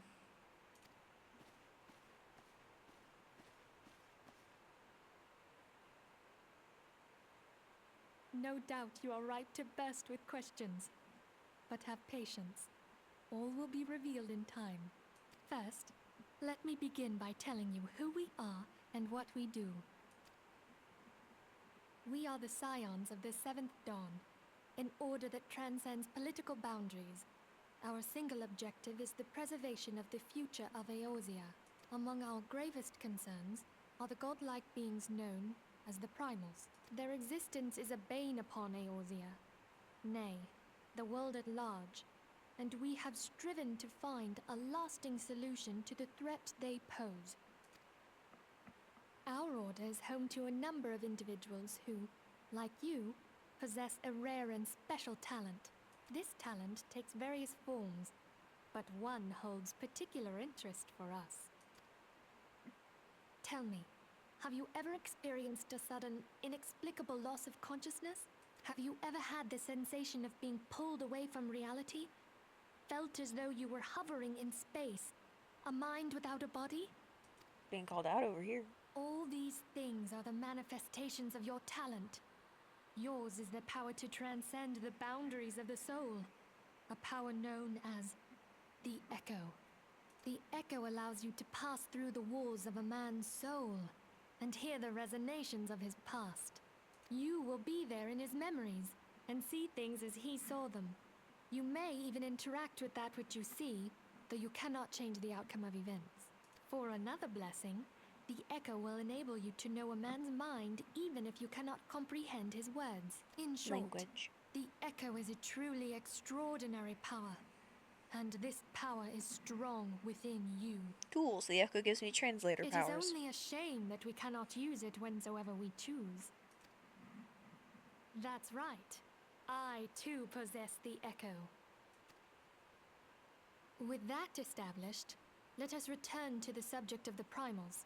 So long as they exist, the realm cannot take so much as a single step towards true peace. Measures must be taken. Measures which transcend boundaries, be they of faction, race, language, or creed. And to do so, the Scions require the aid of those with our talent. Make no mistake, the Echo will be instrumental in dealing with the primal threat. Without it, we cannot hope to save the realm.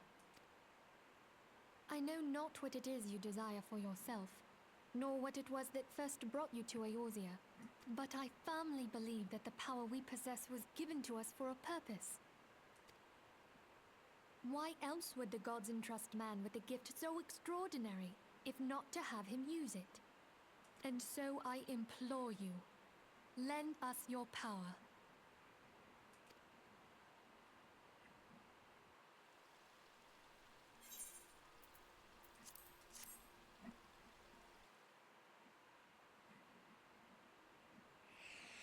Naturally, your aid will not go unrewarded. We are fortunate to have a number of influential allies, and at a word from me, they will gladly afford you certain privileges that might otherwise be denied you. The right to employ retainers, for example. Are you familiar with them? They are individuals who may be relied upon to manage your assets and belongings on your behalf. Yeah, I'm currently using those right now, and I'm glad for it. The papers you requested, my lady.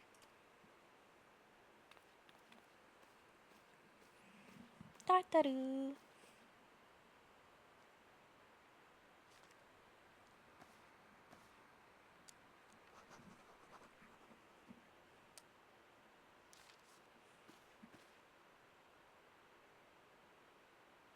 Thank you, Tataru.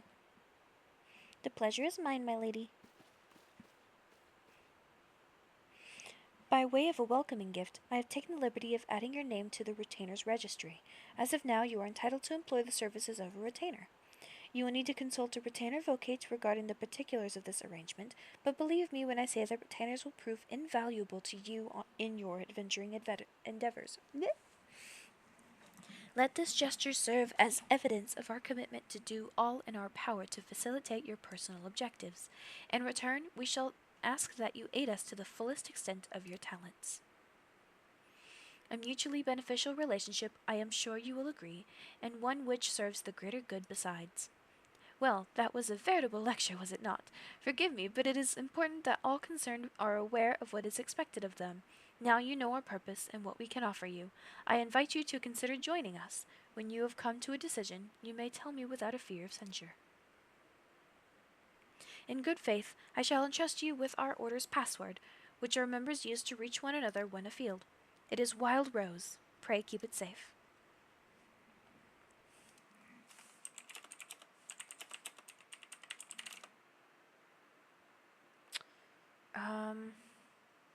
Oh, what is it called?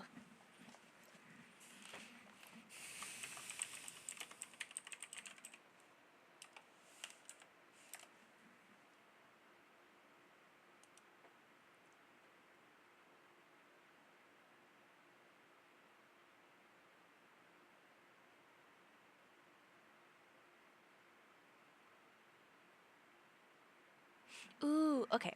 I'm going to pause here and take a little break from trying to read all of this. I'm going to write this down.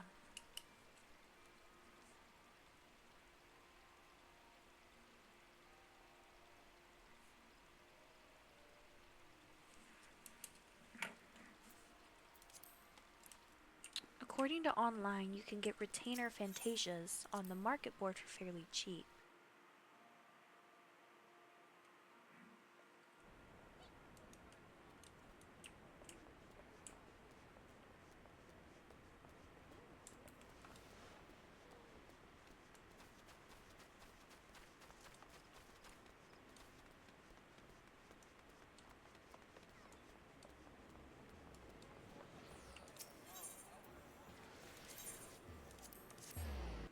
I'll switch back to y'all so y'all can see me.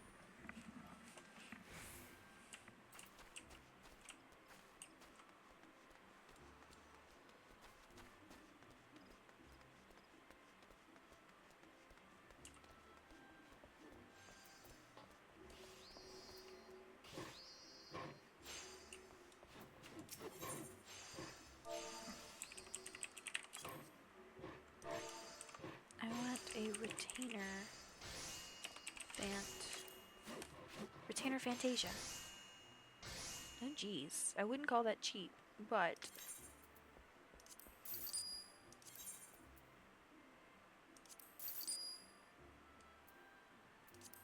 I got the two. So how do I do this?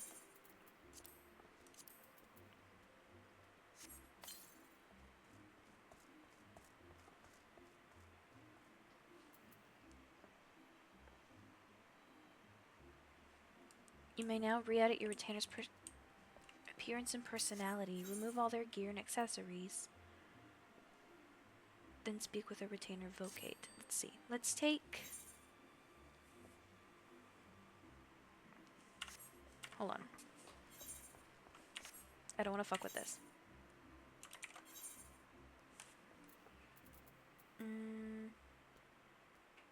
Stuff I don't want to get rid of. Add to saddlebag. Add to saddlebag. Add to saddlebag. This stuff I'll be selling. And I have 20 in here, yes? Yeah. Okay.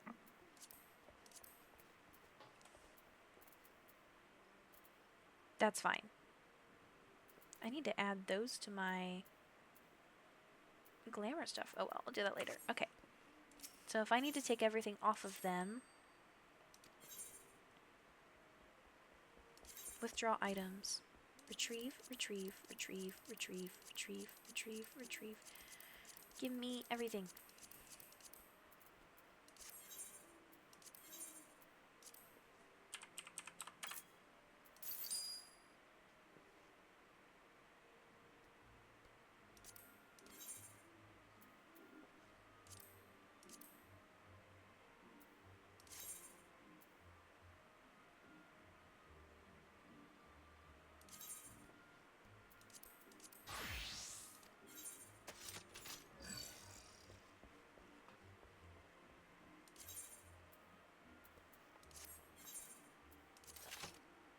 Okay, there's Harley's done. Oh, wait.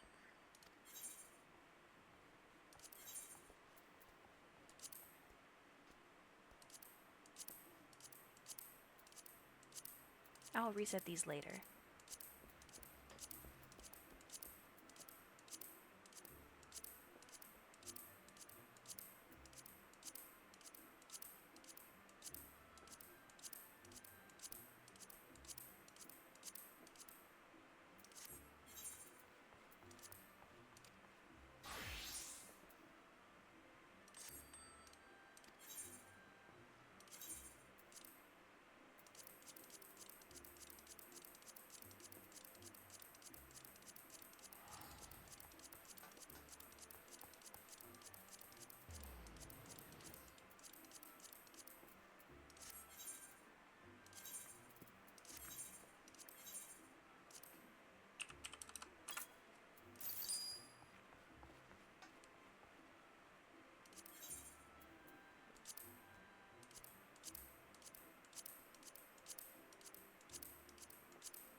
Oh, I bet they all went in my armory chest. Okay, they both should be empty. Yes. Okay.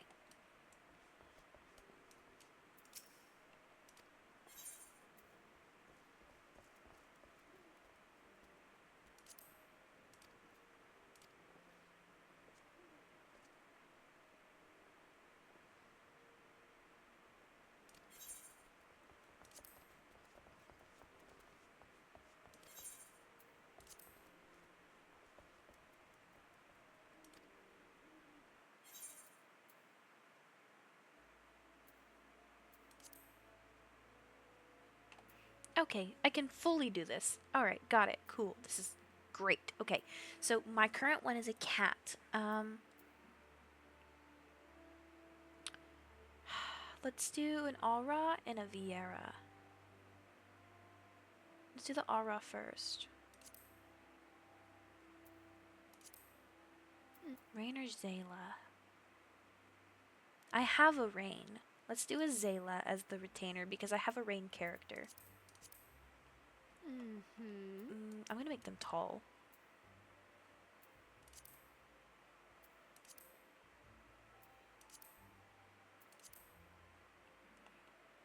Tibbies. Do you want small titties or big titties? Let's do small titties. Itty bitty titty committee.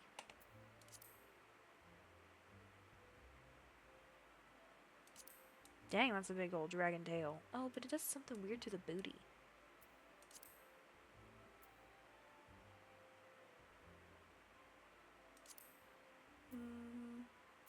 Let's do the cute little long tail. Ooh, tail length long, of course. What kind of face am I doing? Yeah. Oh, I could change his skin tone. Actually, I will mostly see them, like, in this kind of lighting.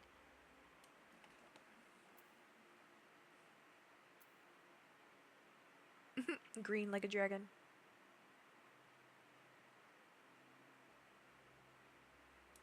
Okay, so here's what I'm thinking. I have 2 original characters that I would like to do in this game. Because if this is Emelissa Servantine, then why don't I make one, like, of my characters? So let me open up. I gotta remember what their names were.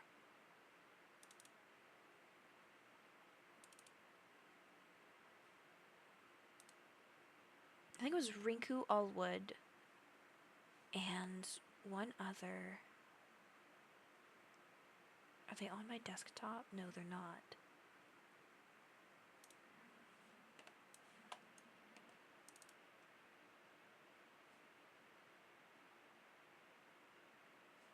Oh wait, I know where they are. They're in my Discord.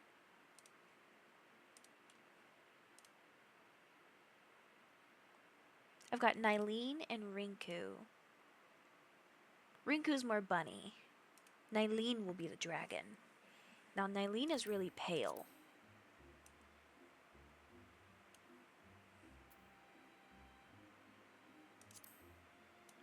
Let's do...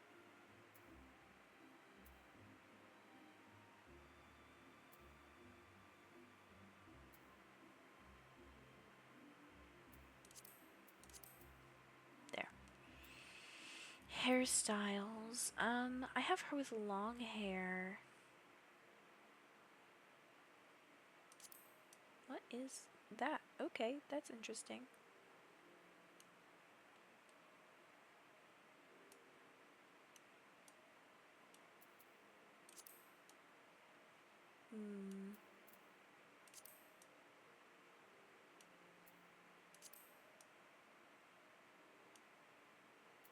Let me change the hair color. Maybe that'll help me out.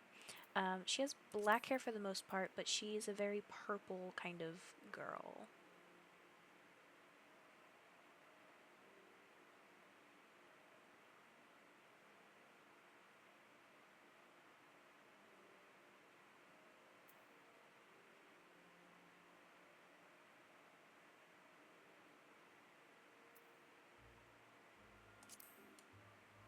I feel like that'll work. Now I just gotta figure out what hairstyle I want with those colors.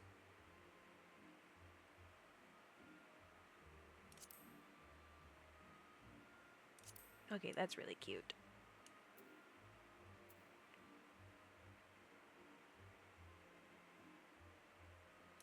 That's also really cute, but that's probably gonna be like Rinku's kind of thing.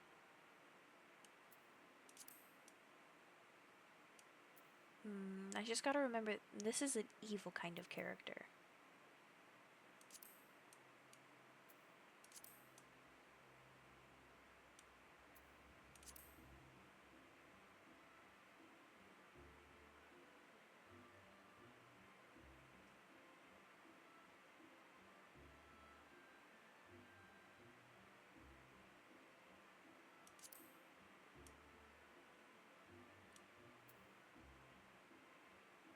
thinking that or that.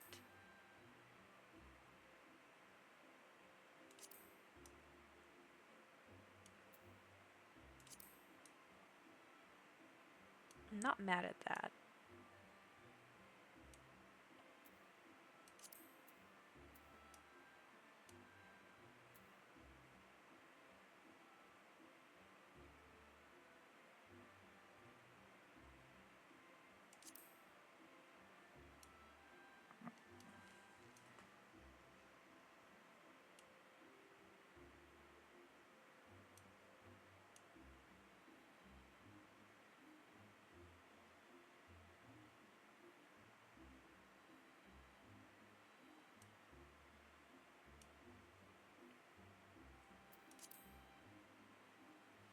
I want her hair to be more purple, but...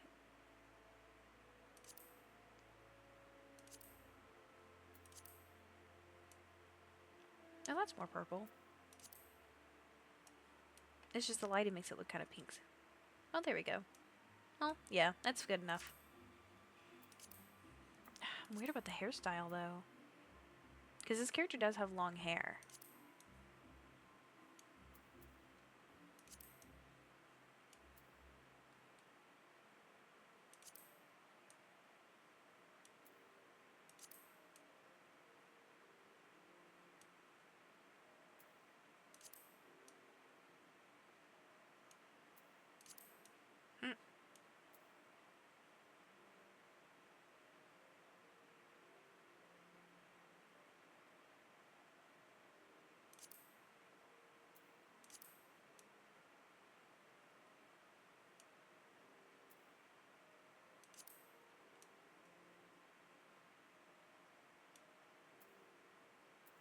This is always the hardest decision for me.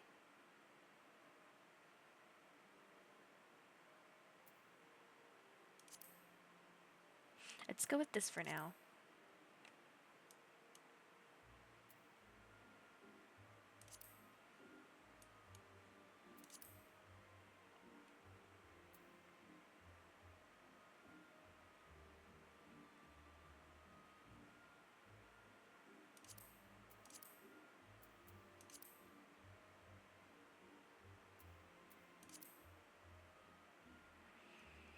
Okay, now this character is purple.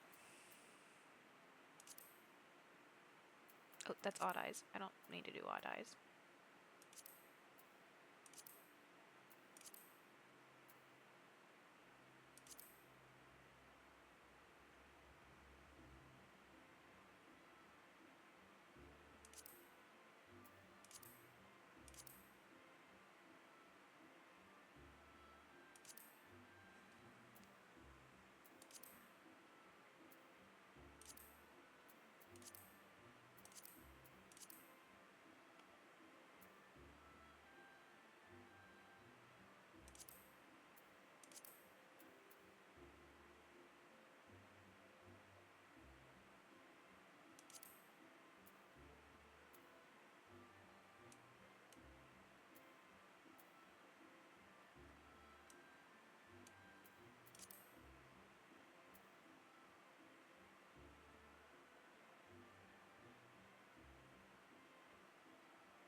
I'm still weird about this hairstyle.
I will end up changing her attire because that is so not her. But I think that's pretty good. I'm just so weird about her hairstyle because it is like her hairstyle is supposed to be like a long hairstyle.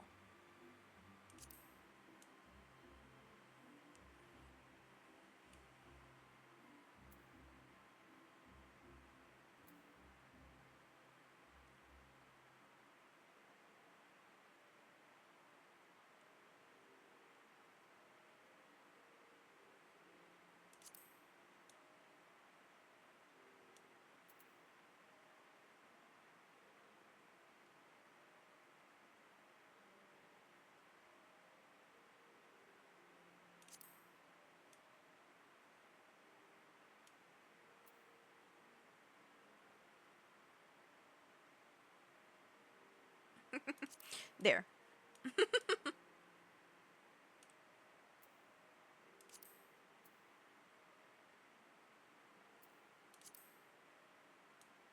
I think that is more her.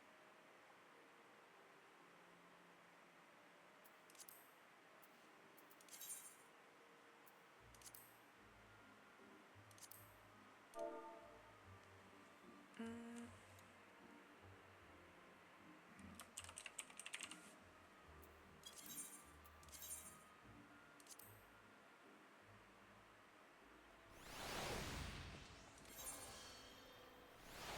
Let's see, she is very rough or she's not polite. I say rough.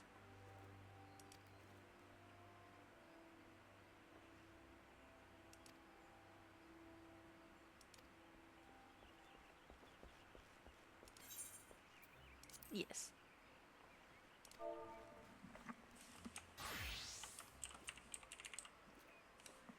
Nylene.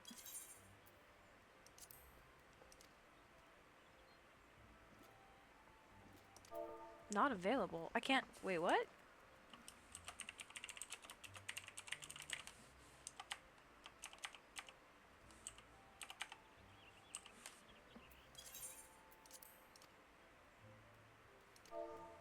I can't use Nylene?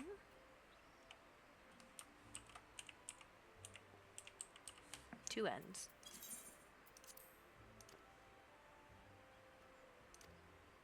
There we go.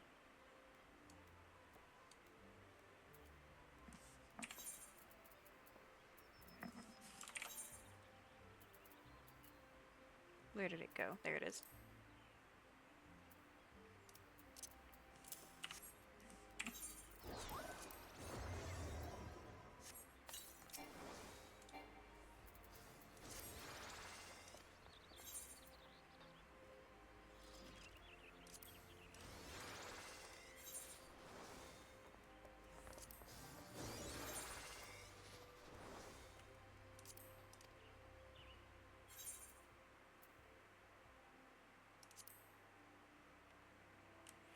Okay, let's make her a Viera.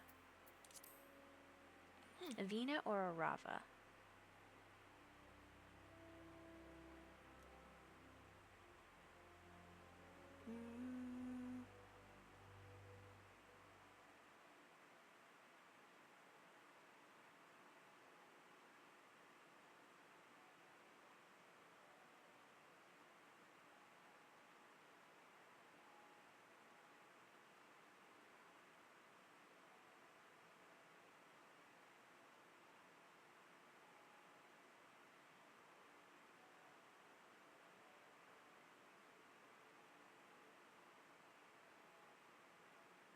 She's very fierce. I know that.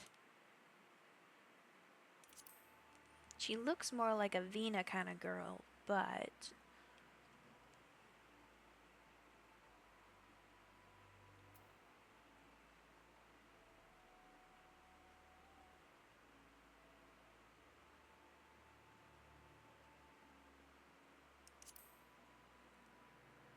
she's very fierce.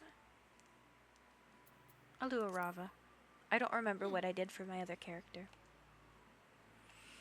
Bust-wise... Oh, that's height. Bust-wise, she's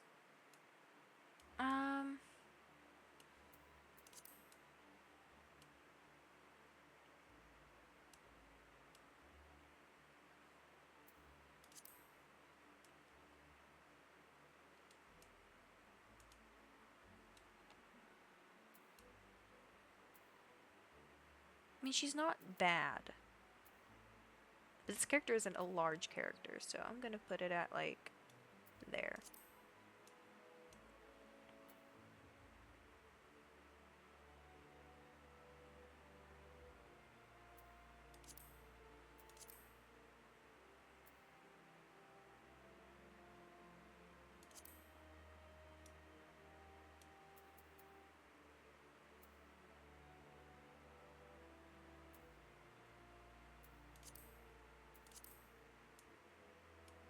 Okay. Now I know there are some really pretty hairstyles for these. This character has her hair up.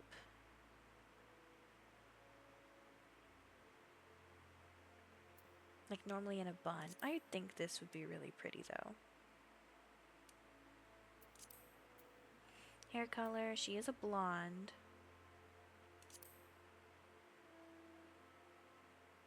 How much of a blonde?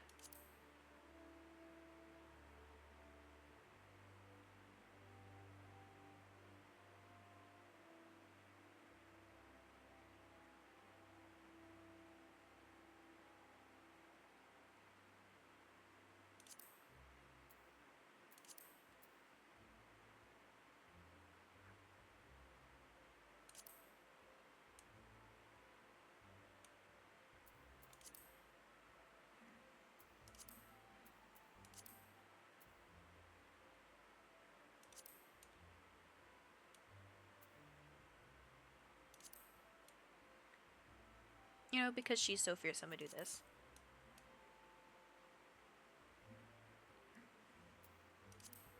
Iris size.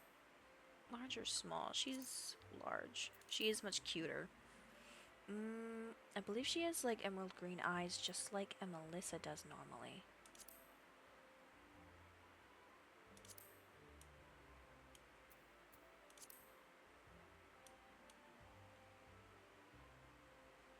Oh, eye shape.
Oh, that's kind of perfect for her.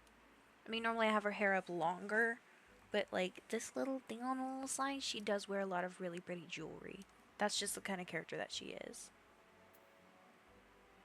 She's not vain, but it's just her.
Yeah, that's her.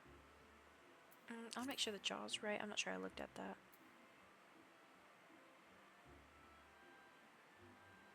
There. Where to find jaw. I'm looking at all the little things, making sure I'm good. Yep, that's her.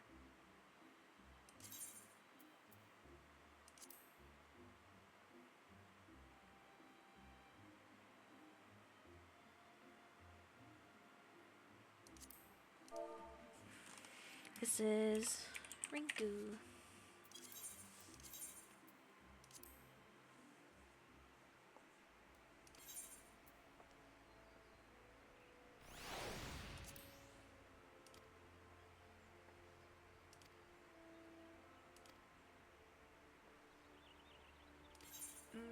No.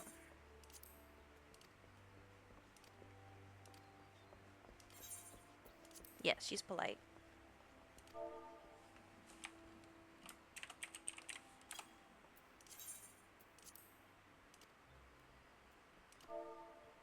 Fine.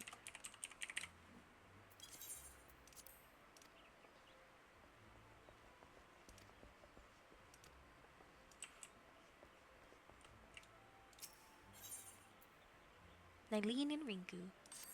Let's see, let's look at Nylene first. Cast Glamours.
Are these ones in my inventory?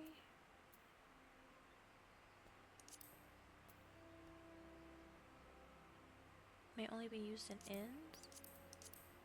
Oh, I could do it in the inn. Okay, I won't worry about it just yet then.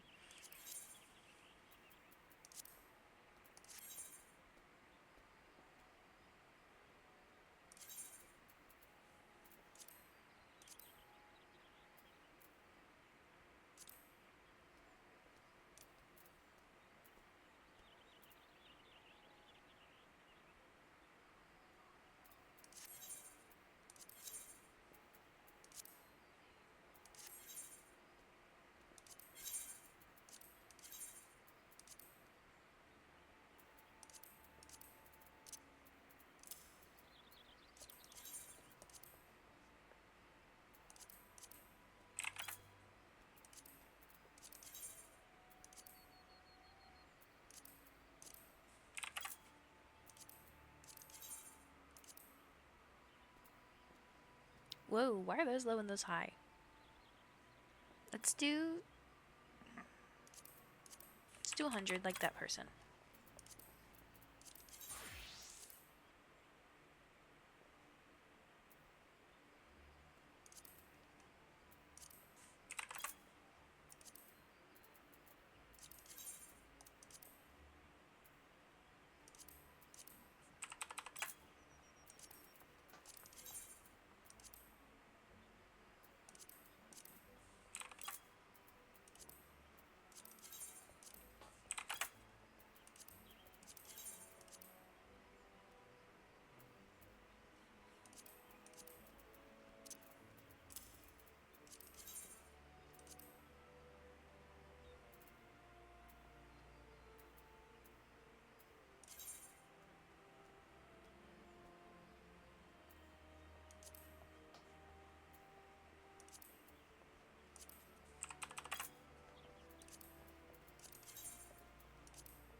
Okay, this is Nylene. I want to assign her class. She's magical for sure. That's why she's so purple. Let's make her a thaumaturge because she is dark. She's like a thaumaturge and a rogue at the same time.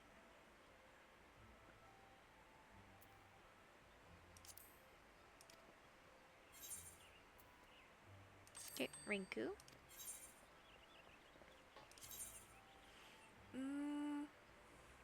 She's kind of an archer.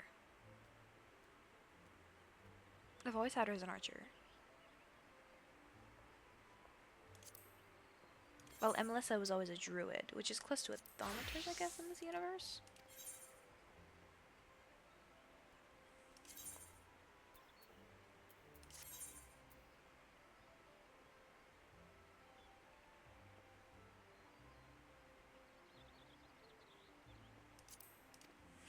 Okay, so I need a starting weapon for both of them.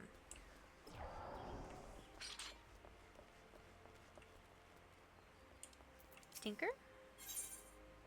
No.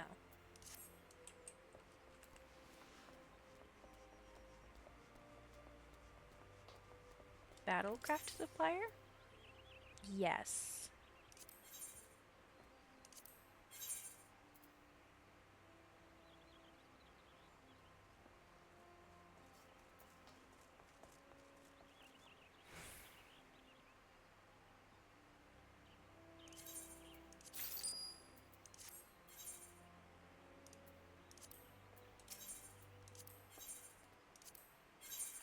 Okay, and then thaumaturge.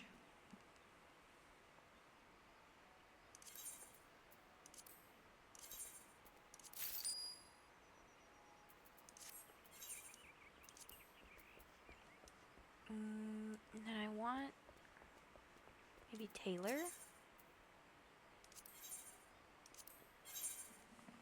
Okay.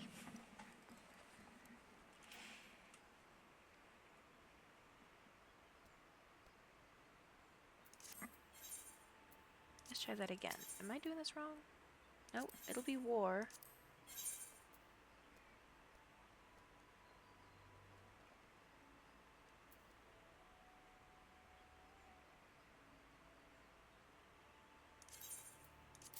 Tunic, that's level 1.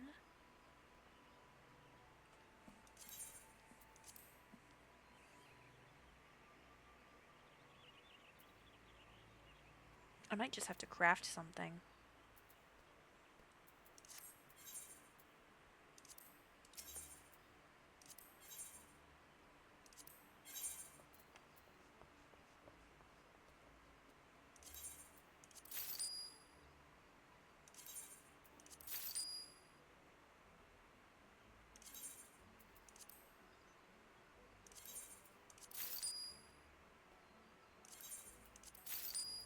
Let me double check the war stuff for an archer.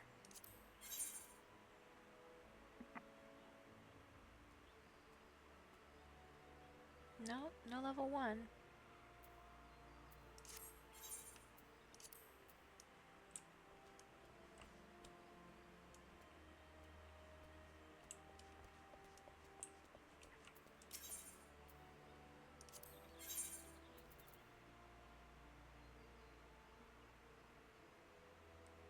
I think all these are going to be level hires. Okay.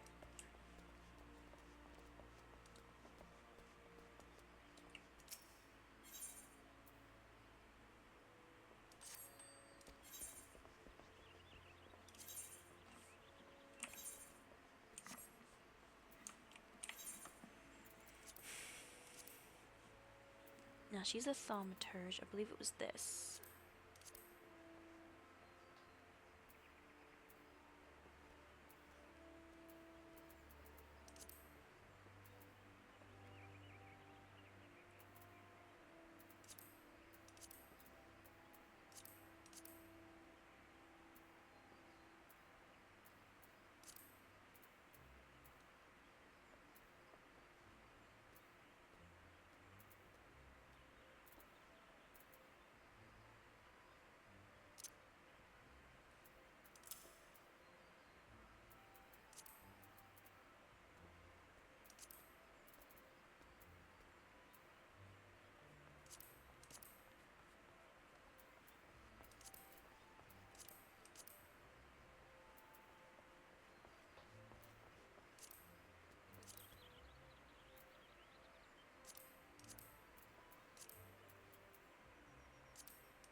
There we go.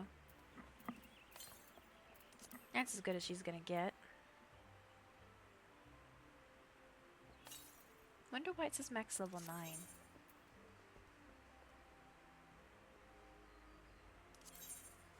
Okay, and then glamours I'll have to do in a bit. Rinku.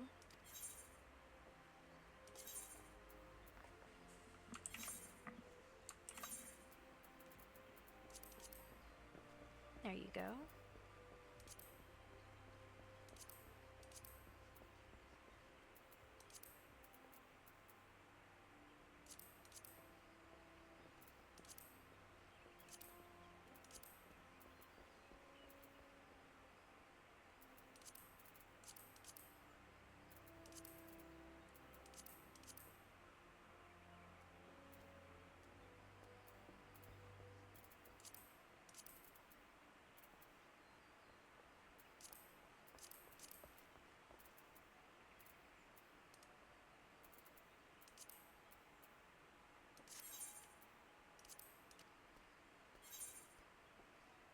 No, she needs a lot of stuff.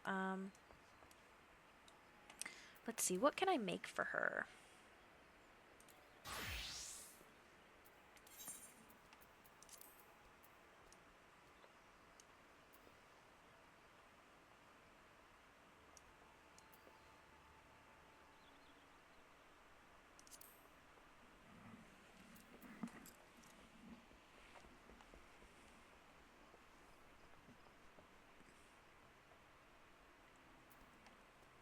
Maybe I could just buy something for her?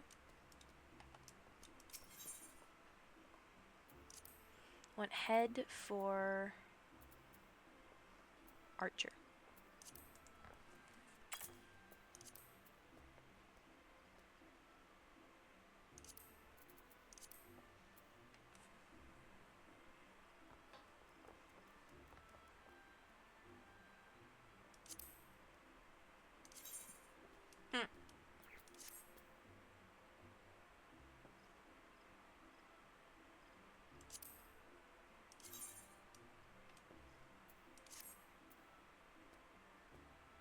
Because there's some cute stuff on here, goodness.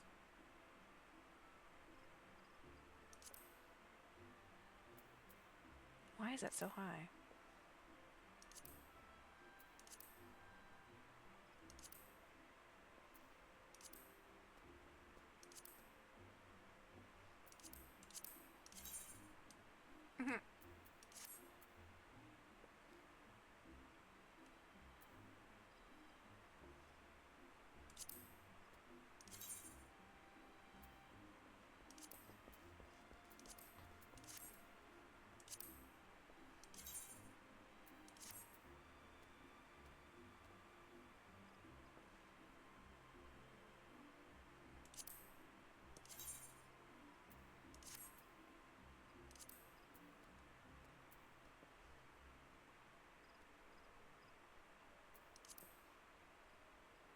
Oh, that would be perfect for her.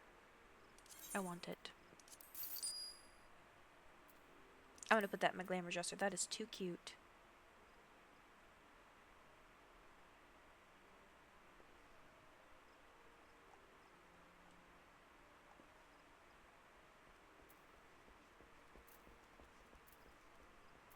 I think it might be better if I just buy from a vendor or make it myself. If I'm gonna make it myself, it'd probably be cheaper, or at least I'd get something out of it. It's this way.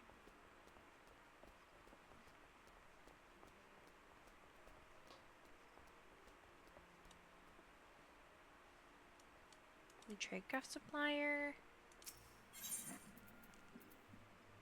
Yeah, I think that'll be it. Okay. If I'm to do leather working,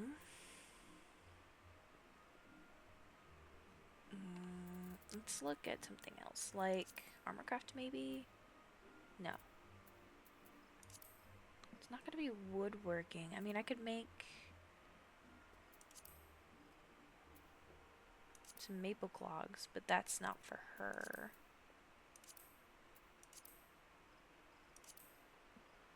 Yeah, none of these are gonna be like level 1 for her. Clothcraft maybe? I could make one of these. That'd be fairly easy.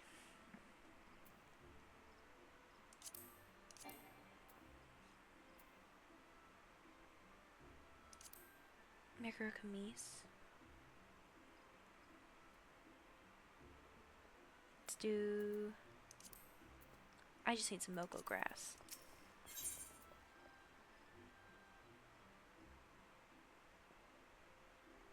Am I blind? There it is. Let's get 50 to start.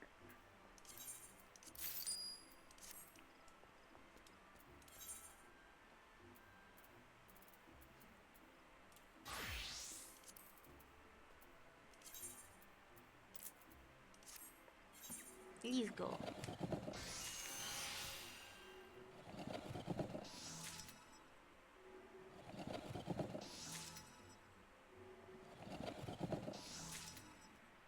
And while that goes, I'm gonna use the restroom. I'll be back.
Okay, I'm back. Goodness gracious.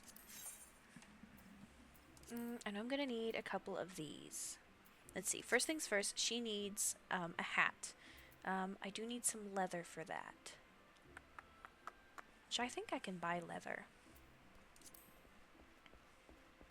How much of this do you need for a hat? Do you need one?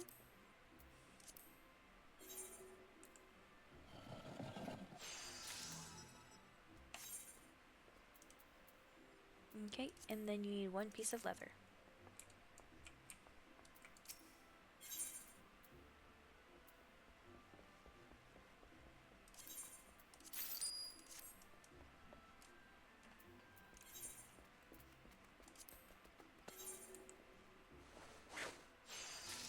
Okay, there's a helmet for her.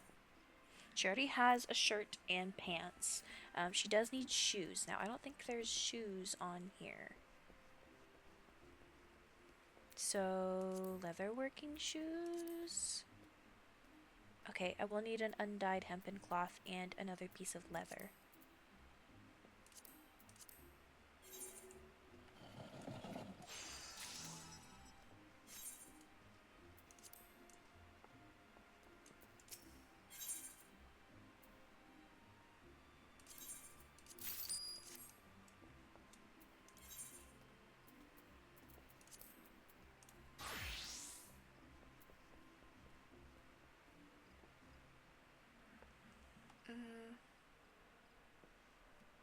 There's no bonuses on this one, but there is on this one. Oh, one's of gathering. Perception she doesn't need. She wants this one.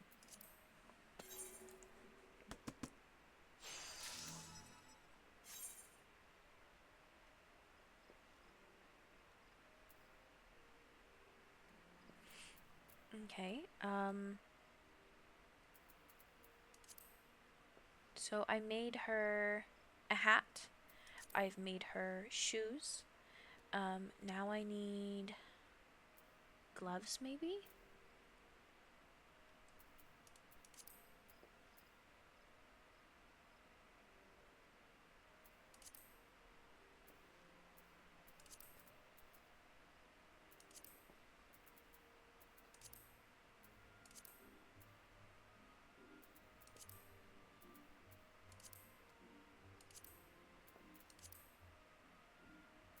I really doubt it'd be under this.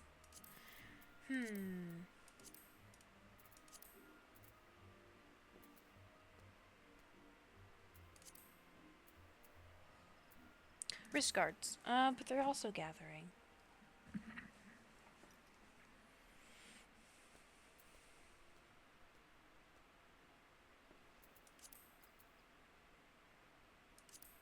These will probably be the easiest to make right now.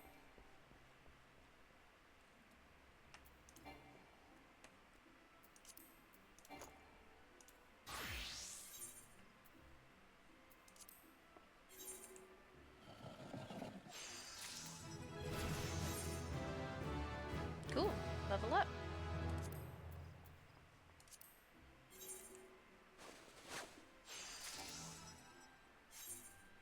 Alright, I do need to figure out 2 rings, some earrings, and a necklace. But they need to be level 1. I feel like that's supposed to be all under goldsmithing. But these aren't level 1. So I guess I'll just find it.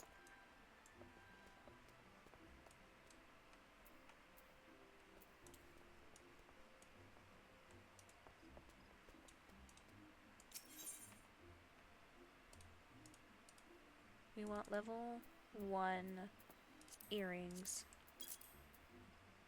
for Archer. Like these. Perfect.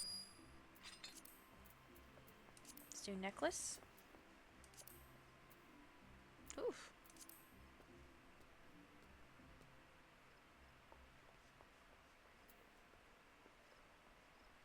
I just wanted like a cheap one. Some of these are kind of cute.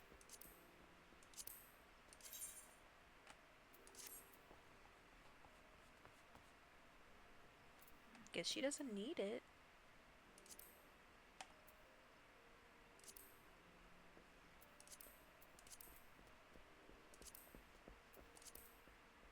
Nothing? Oh.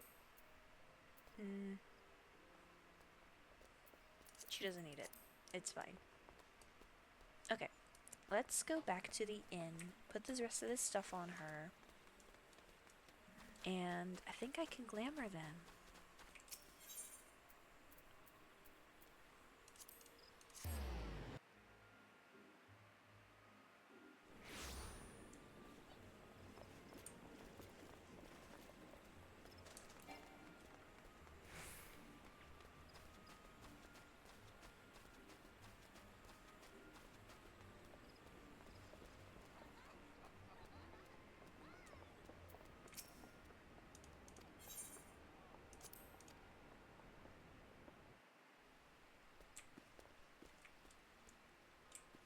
I do need to put some stuff from my saddlebag into there. So I know this will end up going on her. This will too. This will go on her. These I could probably sell. Actually, a lot of these I can sell. Stuff I'm going to glamour.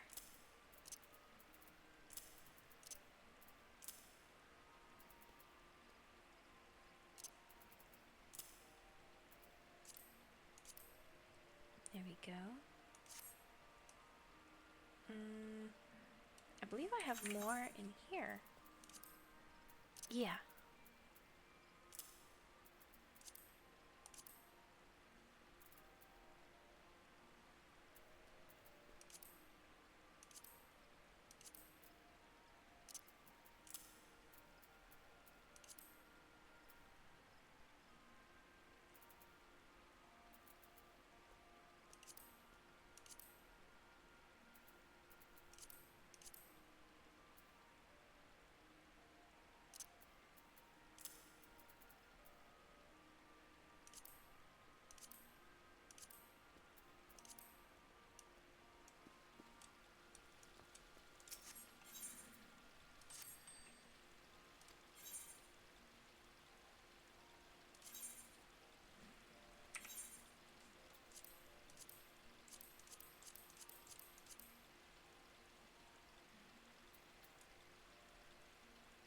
Better than it was.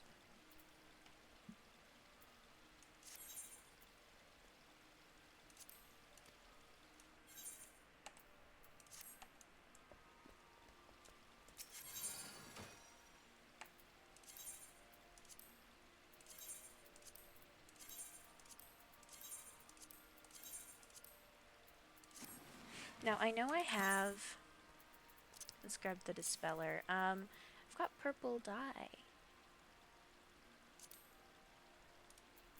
and blue dye. I have all sorts of dyes. I want the sky blue. And is there a black? There's charcoal gray.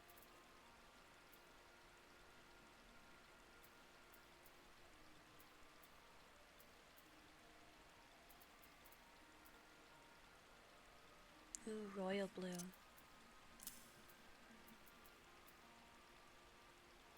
Chocolate brown maybe?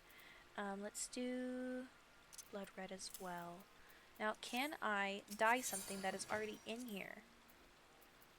So say I wanted to dye this.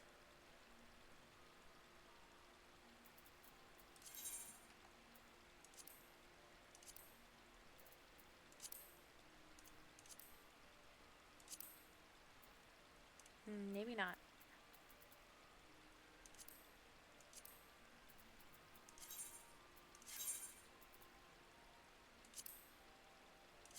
If I restore item.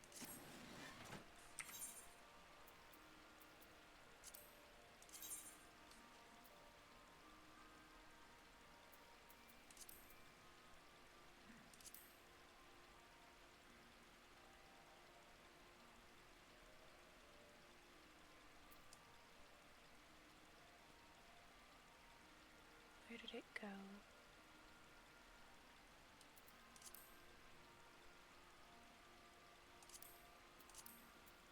Where'd it go? It would be in body.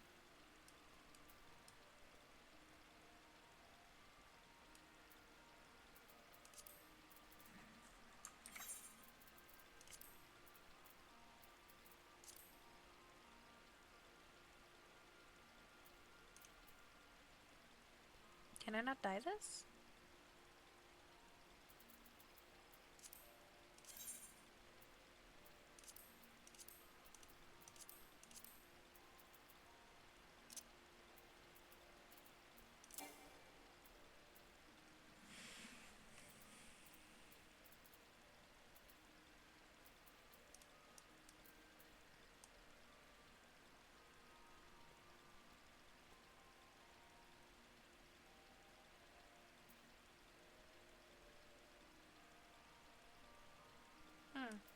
Maybe not.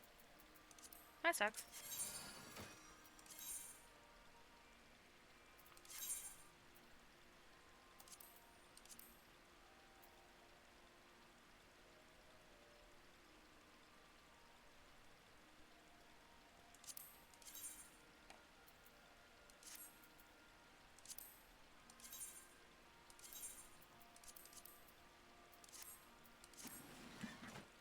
Okay.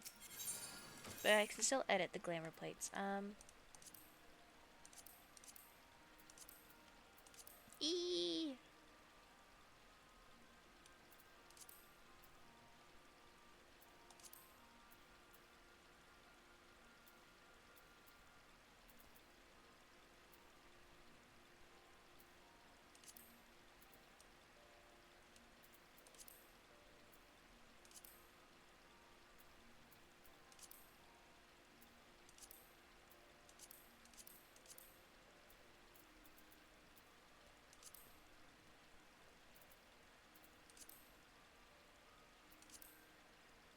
Ooh, okay.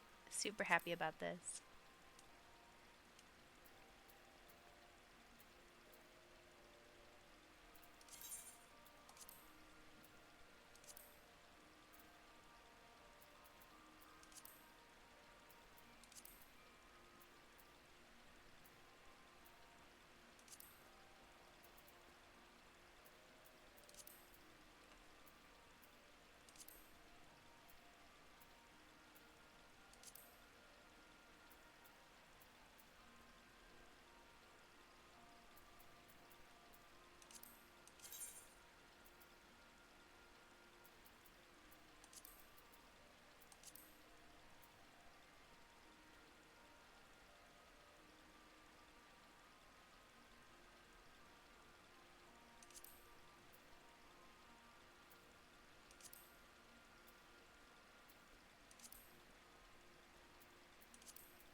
I'm struggling with this.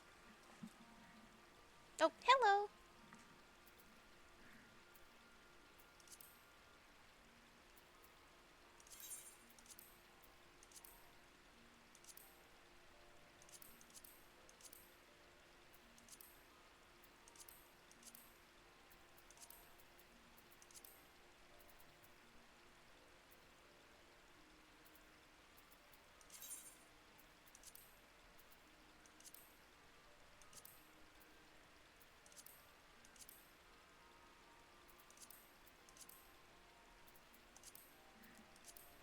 It's alright. I figured I'd just mess around with the customization.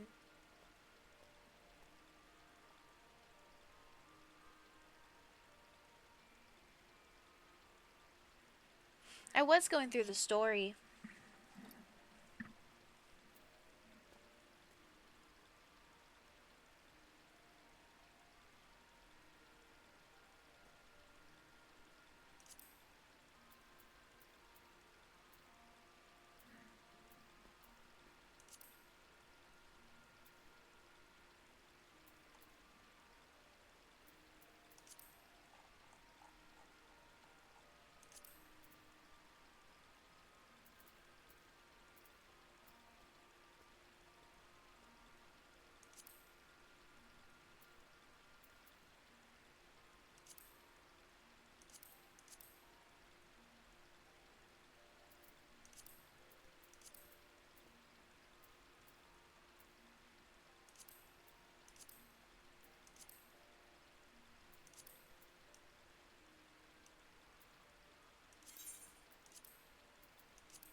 Ooh, that's how I do it.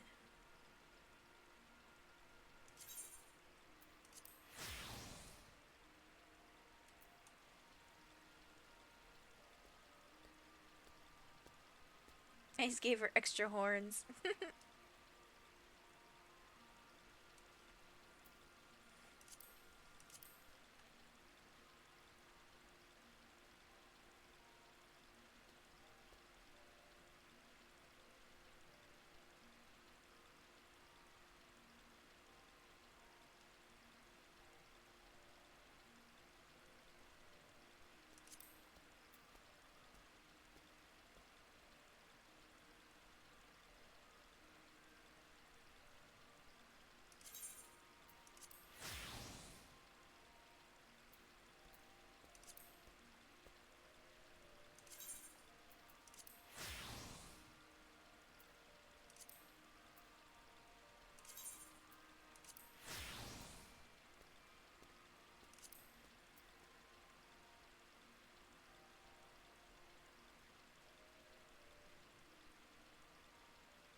I would put her in some big old black heels, but I don't have them right now.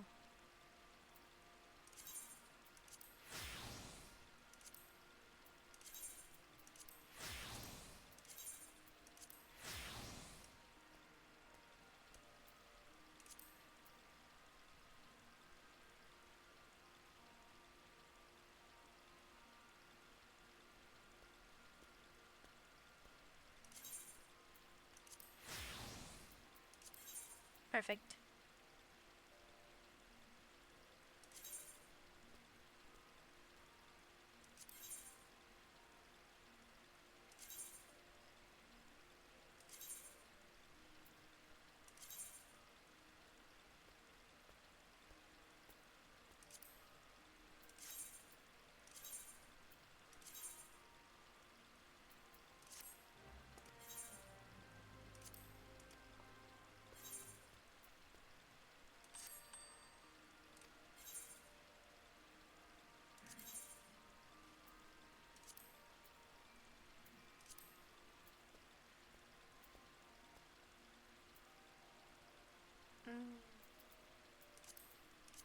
There we go. What's the armoire? I don't know.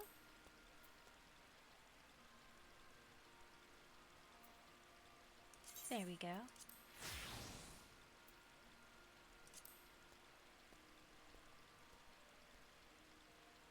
I think she would gladly wear this set of armor.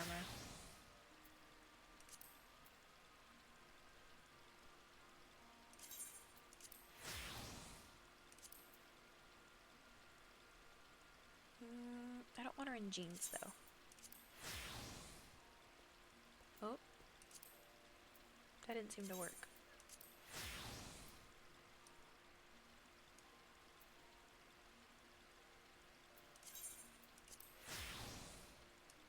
Well, I guess she'll wear blue jeans. Can I have her wear the thigh boots though? Yeah.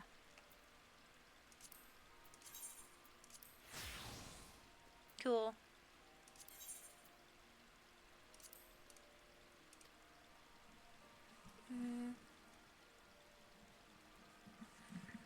I guess I can't do ventures right now.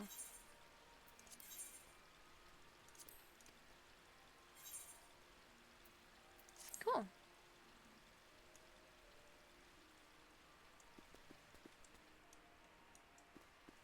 Where's the armoire?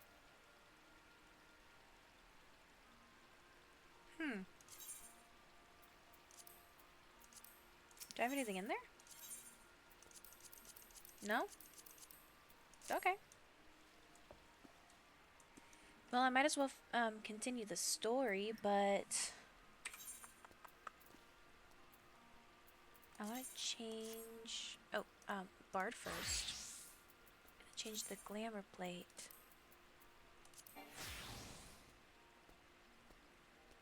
What?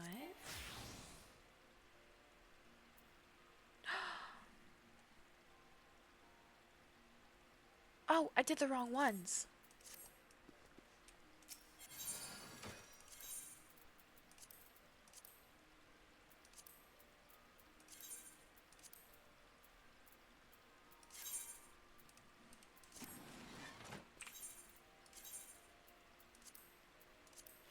Yay!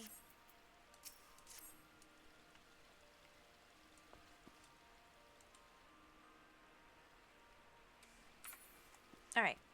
I want to continue looking through this. I wrote it down. I was on a wild rose next.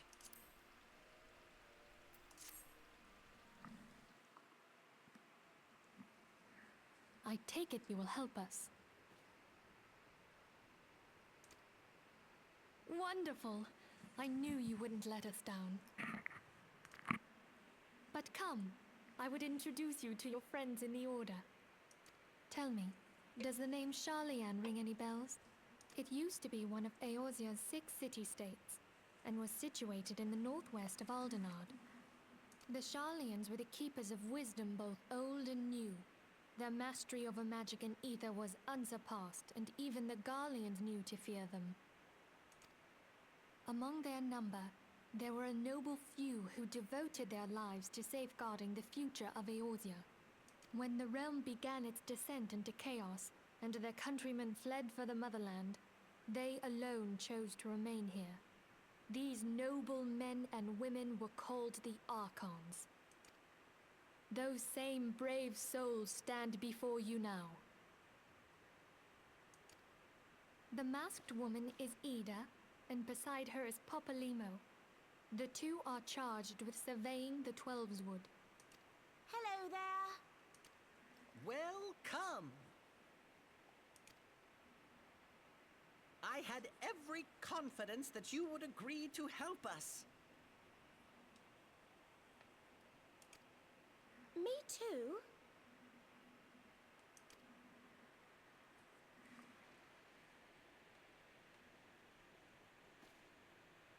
Okay, my turn to introduce someone. That there is Thancred. He is our man here in Ul'dah, Jewel of the Desert. Welcome to the team. If I may, the lovely maiden beside me is named Y'shtola.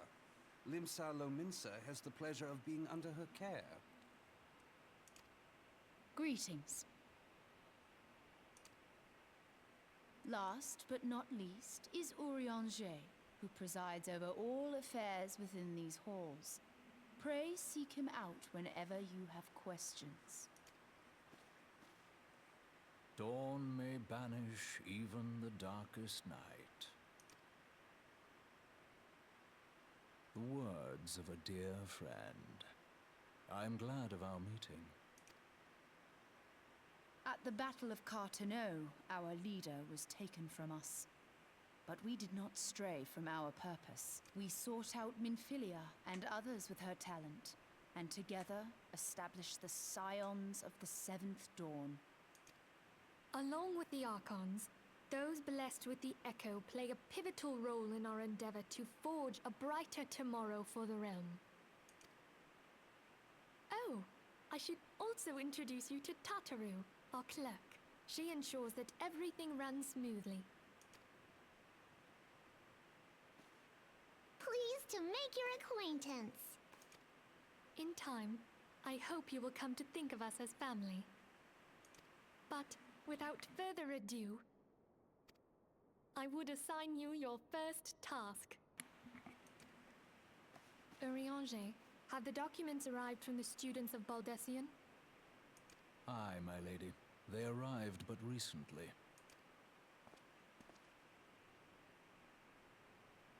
We have received a request for aid from the Immortal Flames. Thancred, would you do the honors? It would be my pleasure. Some days ago, a crystal caravan registered to Amagina and Sons mineral concern was waylaid and divested of its cargo. But there is more. Within a bell of the robbery, several people were reported missing from the shantytown outside the city. At a glance, one would assume the involvement of bandits, kidnappers, and coincidence. Such crimes are hardly uncommon, and the Immortal Flames deal with their like almost every day. However, this time we have reason to believe that a primal is involved. Aye, the evidence left behind implicates the Emolja, who are known worshippers of Ifrit. If we then consider the objects that were taken, there is no room left for doubt. The That you may better understand the nature of our struggle with the primals, I would have you play the leading role in this investigation. You have my thanks. If there is aught you wish to know, I recommend you speak with Thancred. He is well versed in the affairs of Ulda. Ever at your service, fair lady.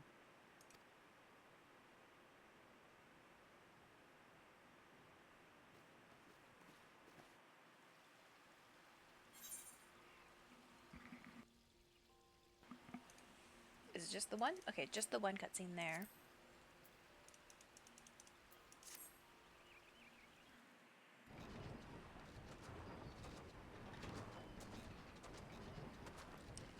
Fighty Tool drinks in airy self. When full of airy self, Fighting Tool changes to Sony Shine, name of materia. If materia join with other Fighty Tool, then Big Eye's Fighty Tool gains power of airy self. I did not make any sense of that. Pishko, Butimix is reckoning that Uplander is friend of Minfilia. Yes, tongue flaps reach ears of Mutamix with fastness. Minfilia wants Uplander to see power of materia. Uplander brings Fighty Tool to Mutamix, yes?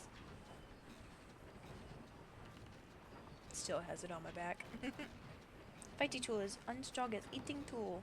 Make good teachy show of power of materia.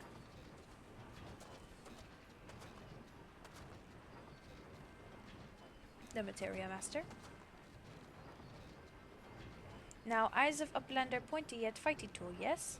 Pshko. Materia join with Fighty Tool. I'm struggling. This is too funny.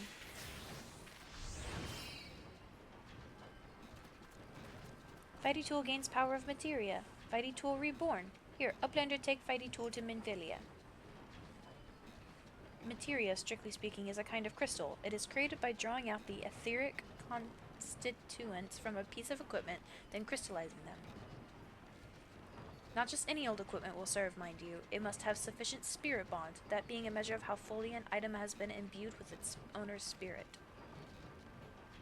When you attach a piece of materia to gear, you imbue the host item with its power. That's how Master Mutamix turned that dagger of yours from summit as would have struggled to cut steak into a weapon worth wielding. Uplander wishes to be joiner of materia? Then Uplander best filled brain case with knowings of crafty making.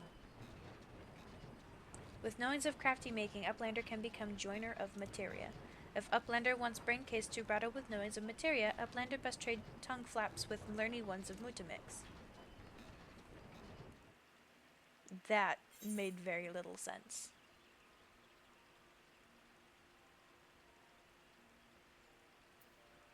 So,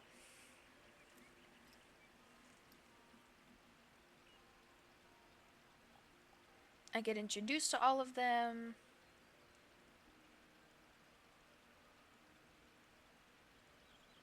It introduces me to everyone. Accepts me. Funker believes caravan robbery and the recent state of disappearances are connected. He suggests that you begin your investigation by visiting the scene of the suspected abductions. And he's the one that we start in Thanalan. So this is when the story really begins. Because we're out of the, like, everyone has, like, a different, up to this point, and then we all meet up at this point if we're starting in different areas. But we start in Thanalan, story-wise. But we arrive at Camp Drybone. And then Minfilia wanted me to go to Mutamix, learn from him. Says it's important, basically. And then there's Lord of Inferno. This is the first primal.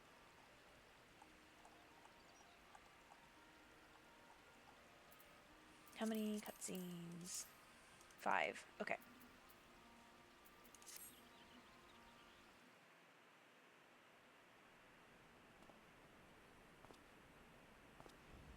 Oh, this fucker.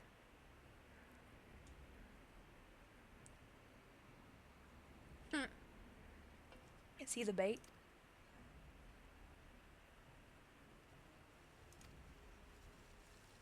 Our man is in position, sir. Good, we make our move as soon as the Amalja appear. Yes, sir.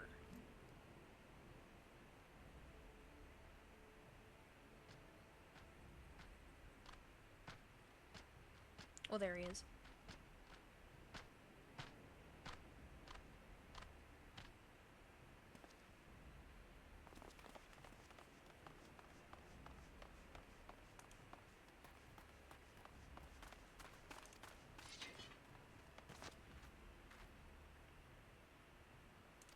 Something goes wrong. Oh no. Double ambush.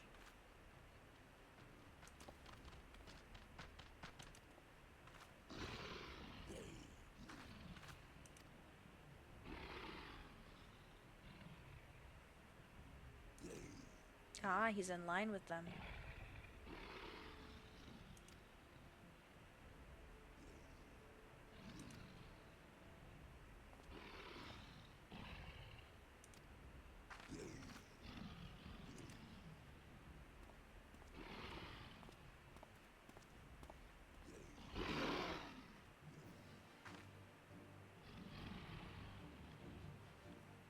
One guy runs out too. Okay.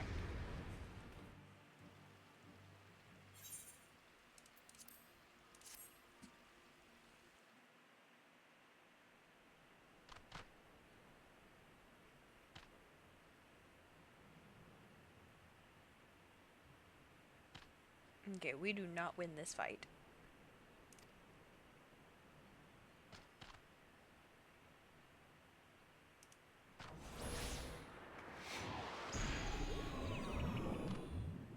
Oh no.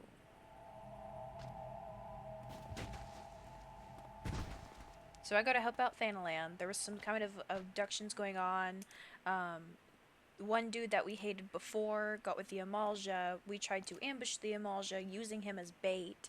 When we caught him, it didn't work out because he got away and we got caught. That's what I'm gathering from that. That's interesting.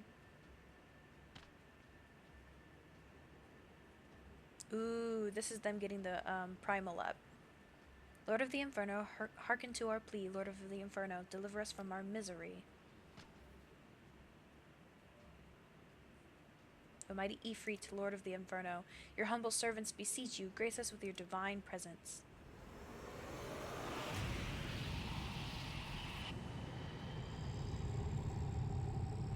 Well, this isn't good.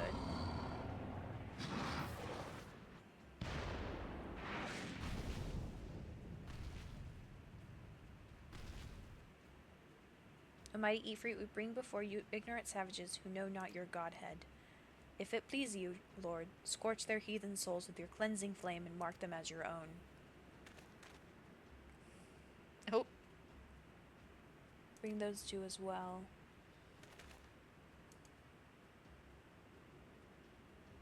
This is what we agreed. None but servants of Lord Ifrit may behold the rite of summoning. The souls of unbelievers are forfeit.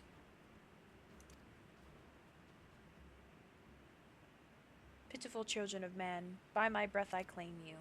Arise once more as my loyal minions. Feed my flames with your wrath, and all who stand against us shall burn. So I get lucky right here? Is that what happens? He gets some of them and then I'm lucky? Oh. Oh, it doesn't work on me. My one true God. The others are for him now. Your words are my bread. They're like zombies. Impossible. By what sorcery do you resist my master's will? I'm a child of light. Could it be? Your soul already belongs to another? Yes, that is the only explanation.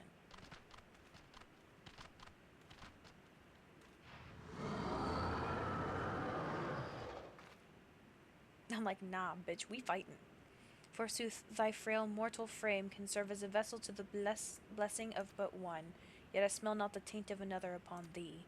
The truth of thine allegiance waxeth clear, thou art of the goddess blessed number. The paragons warned of thine abhorrent kind, thine existence is not to be suffered. He wants to take me out. He's like, this one's trouble.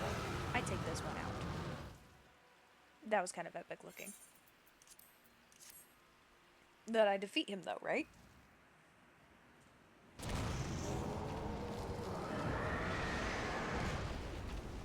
Yeah, I defeat him.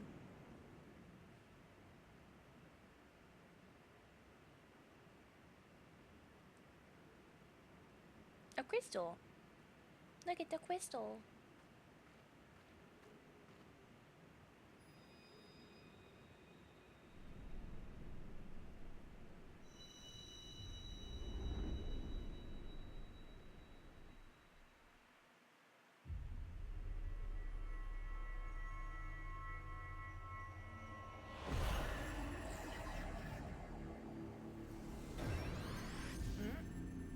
Oh, I got one. I'm guessing that's of the primal crystals. Oh. Okay, so mine of the goddess, and then one of the primal.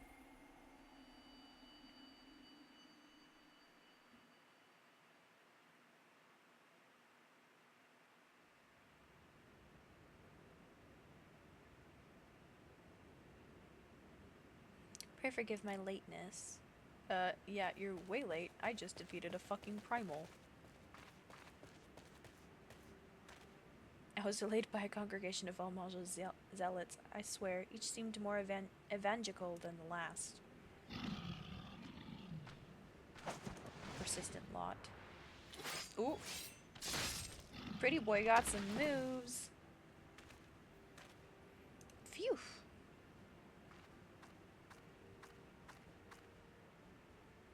I see the Bloodsworn wasted no time extracting the captives, no less than I'd expect from the Flame General's hand-picked men.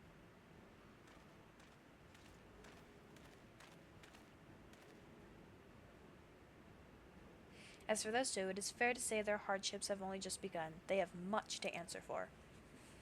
I feel I owe you an apology. Had I known this mission would prove so dangerous, I would never have left you to face it alone. You have been given a veritable baptism of fire. But let us continue this conversation in more agreeable surrounds. Camp Drybone, shall we say?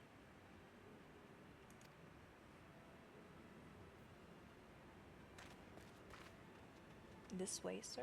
Is there something we need to look at, or are we just going back to Camp Drybone?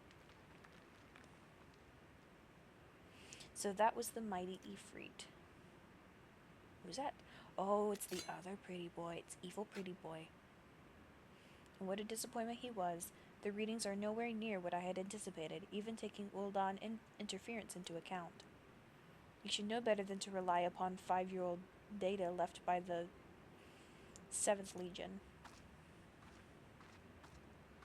Nor can we expect any form of support from the motherland, given the troubles at court. We have only ourselves to rely upon. Ever the pessimist, my dear Livia. Promise me you'll never change. We've wasted enough time here. That meter of yours is too old to give any reading worth a damn. Not that there was aught worth a damn for it to read, but I take your point. I suppose we must content ourselves with the knowledge that we've achieved our primary objective. Yet I find that I am troubled by that adventurer's unexpected show of strength. Could such a foe prove a hindrance to our plans? Perhaps, but that is a consideration for another time. You have been given a task. That is your priority. I suggest you treat it as such. Fail to do as my lord commands, and I will spare him the trouble of punishing you. They are so extra. Goodness. With allies like that, beware woman in love. I shall need to be on my best behavior.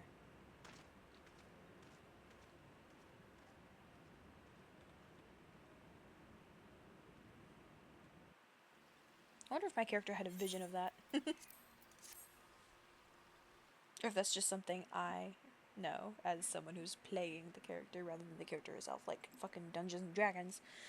My late arrival nearly cost Emelissa her life. I wasn't there when the Amalja took her prisoner, and I wasn't there when they served her to Ifrit. Yes, by some miracle she survived, but that does not excuse the fact that she should never had to face such dangers alone. I failed her utterly, just as I'm failing you all. Dude, be kinder to yourself. What's done is done, Thancred. You can ill blame yourself for every... Oh.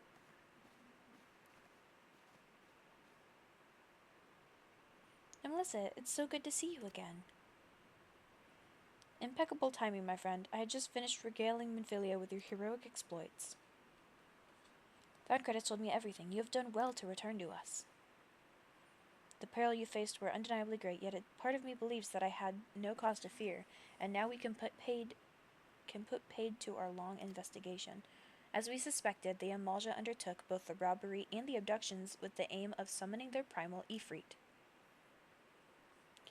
Nor is this tale limited to Ul'dah. Similar incidents have been rife in both Limsa Lominsa and Gridania of late. Oh no. I dare say you've been curious as to how these crimes are linked to the primals. Permit me to explain. Having manifested in the physical realm, primals must consume aether if they are to maintain their presence here, and the stronger they become, the more aether they require.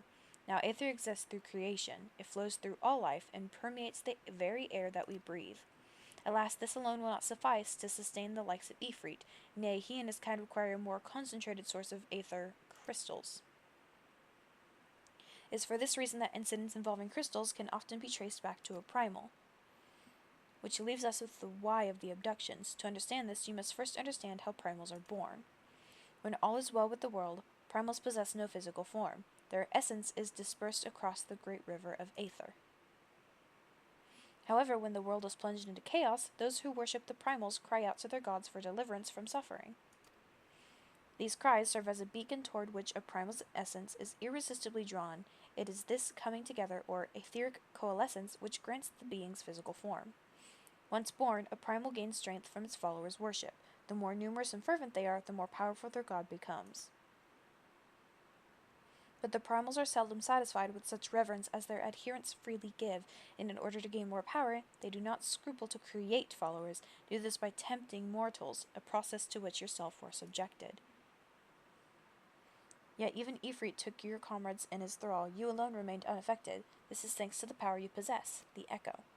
We know not why of it, but those blessed with the echo are immune to primal influence. That's nice. It is as though a greater power protects us. When first you came to us, I told you the echo would be instrumental in dealing with the primal threat. I trust you now begin to see why. The recent incidents all share a common trait: meticulous planning. Such elaborate designs are a new development, and one which fills me with an unshakable sense of foreboding. While I share your concern, my presiding feeling is one of relief at your safe return. The immortal flames assured me that they will deal with the aftermath, math? Oh gosh, I'm going southern. So you need not concern yourself with that. We may rest easy for a time. I suggest you take full advantage of the respite, and Melissa. You may be sure it won't last long. Once the people learn the identity of the hero who felled Ifrit, I fear you will have nary a moment to yourself.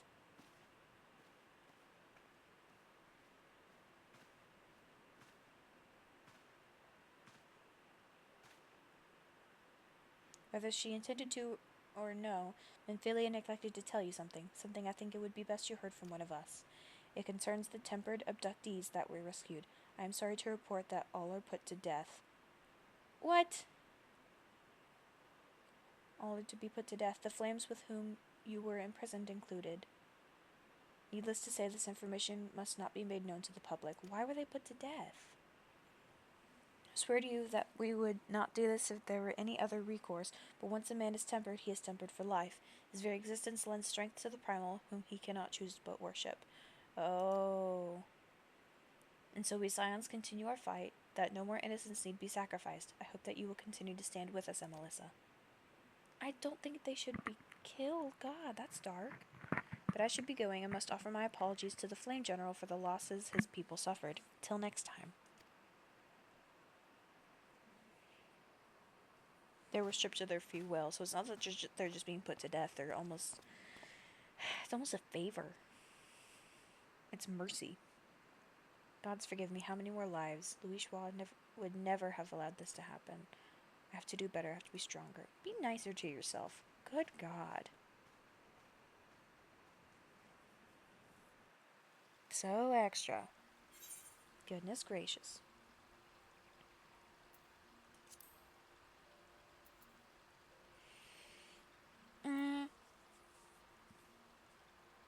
Goodness, I'm not going to be able to make it through all of this tonight. Okay. I'm going to write this down as what I last left off on.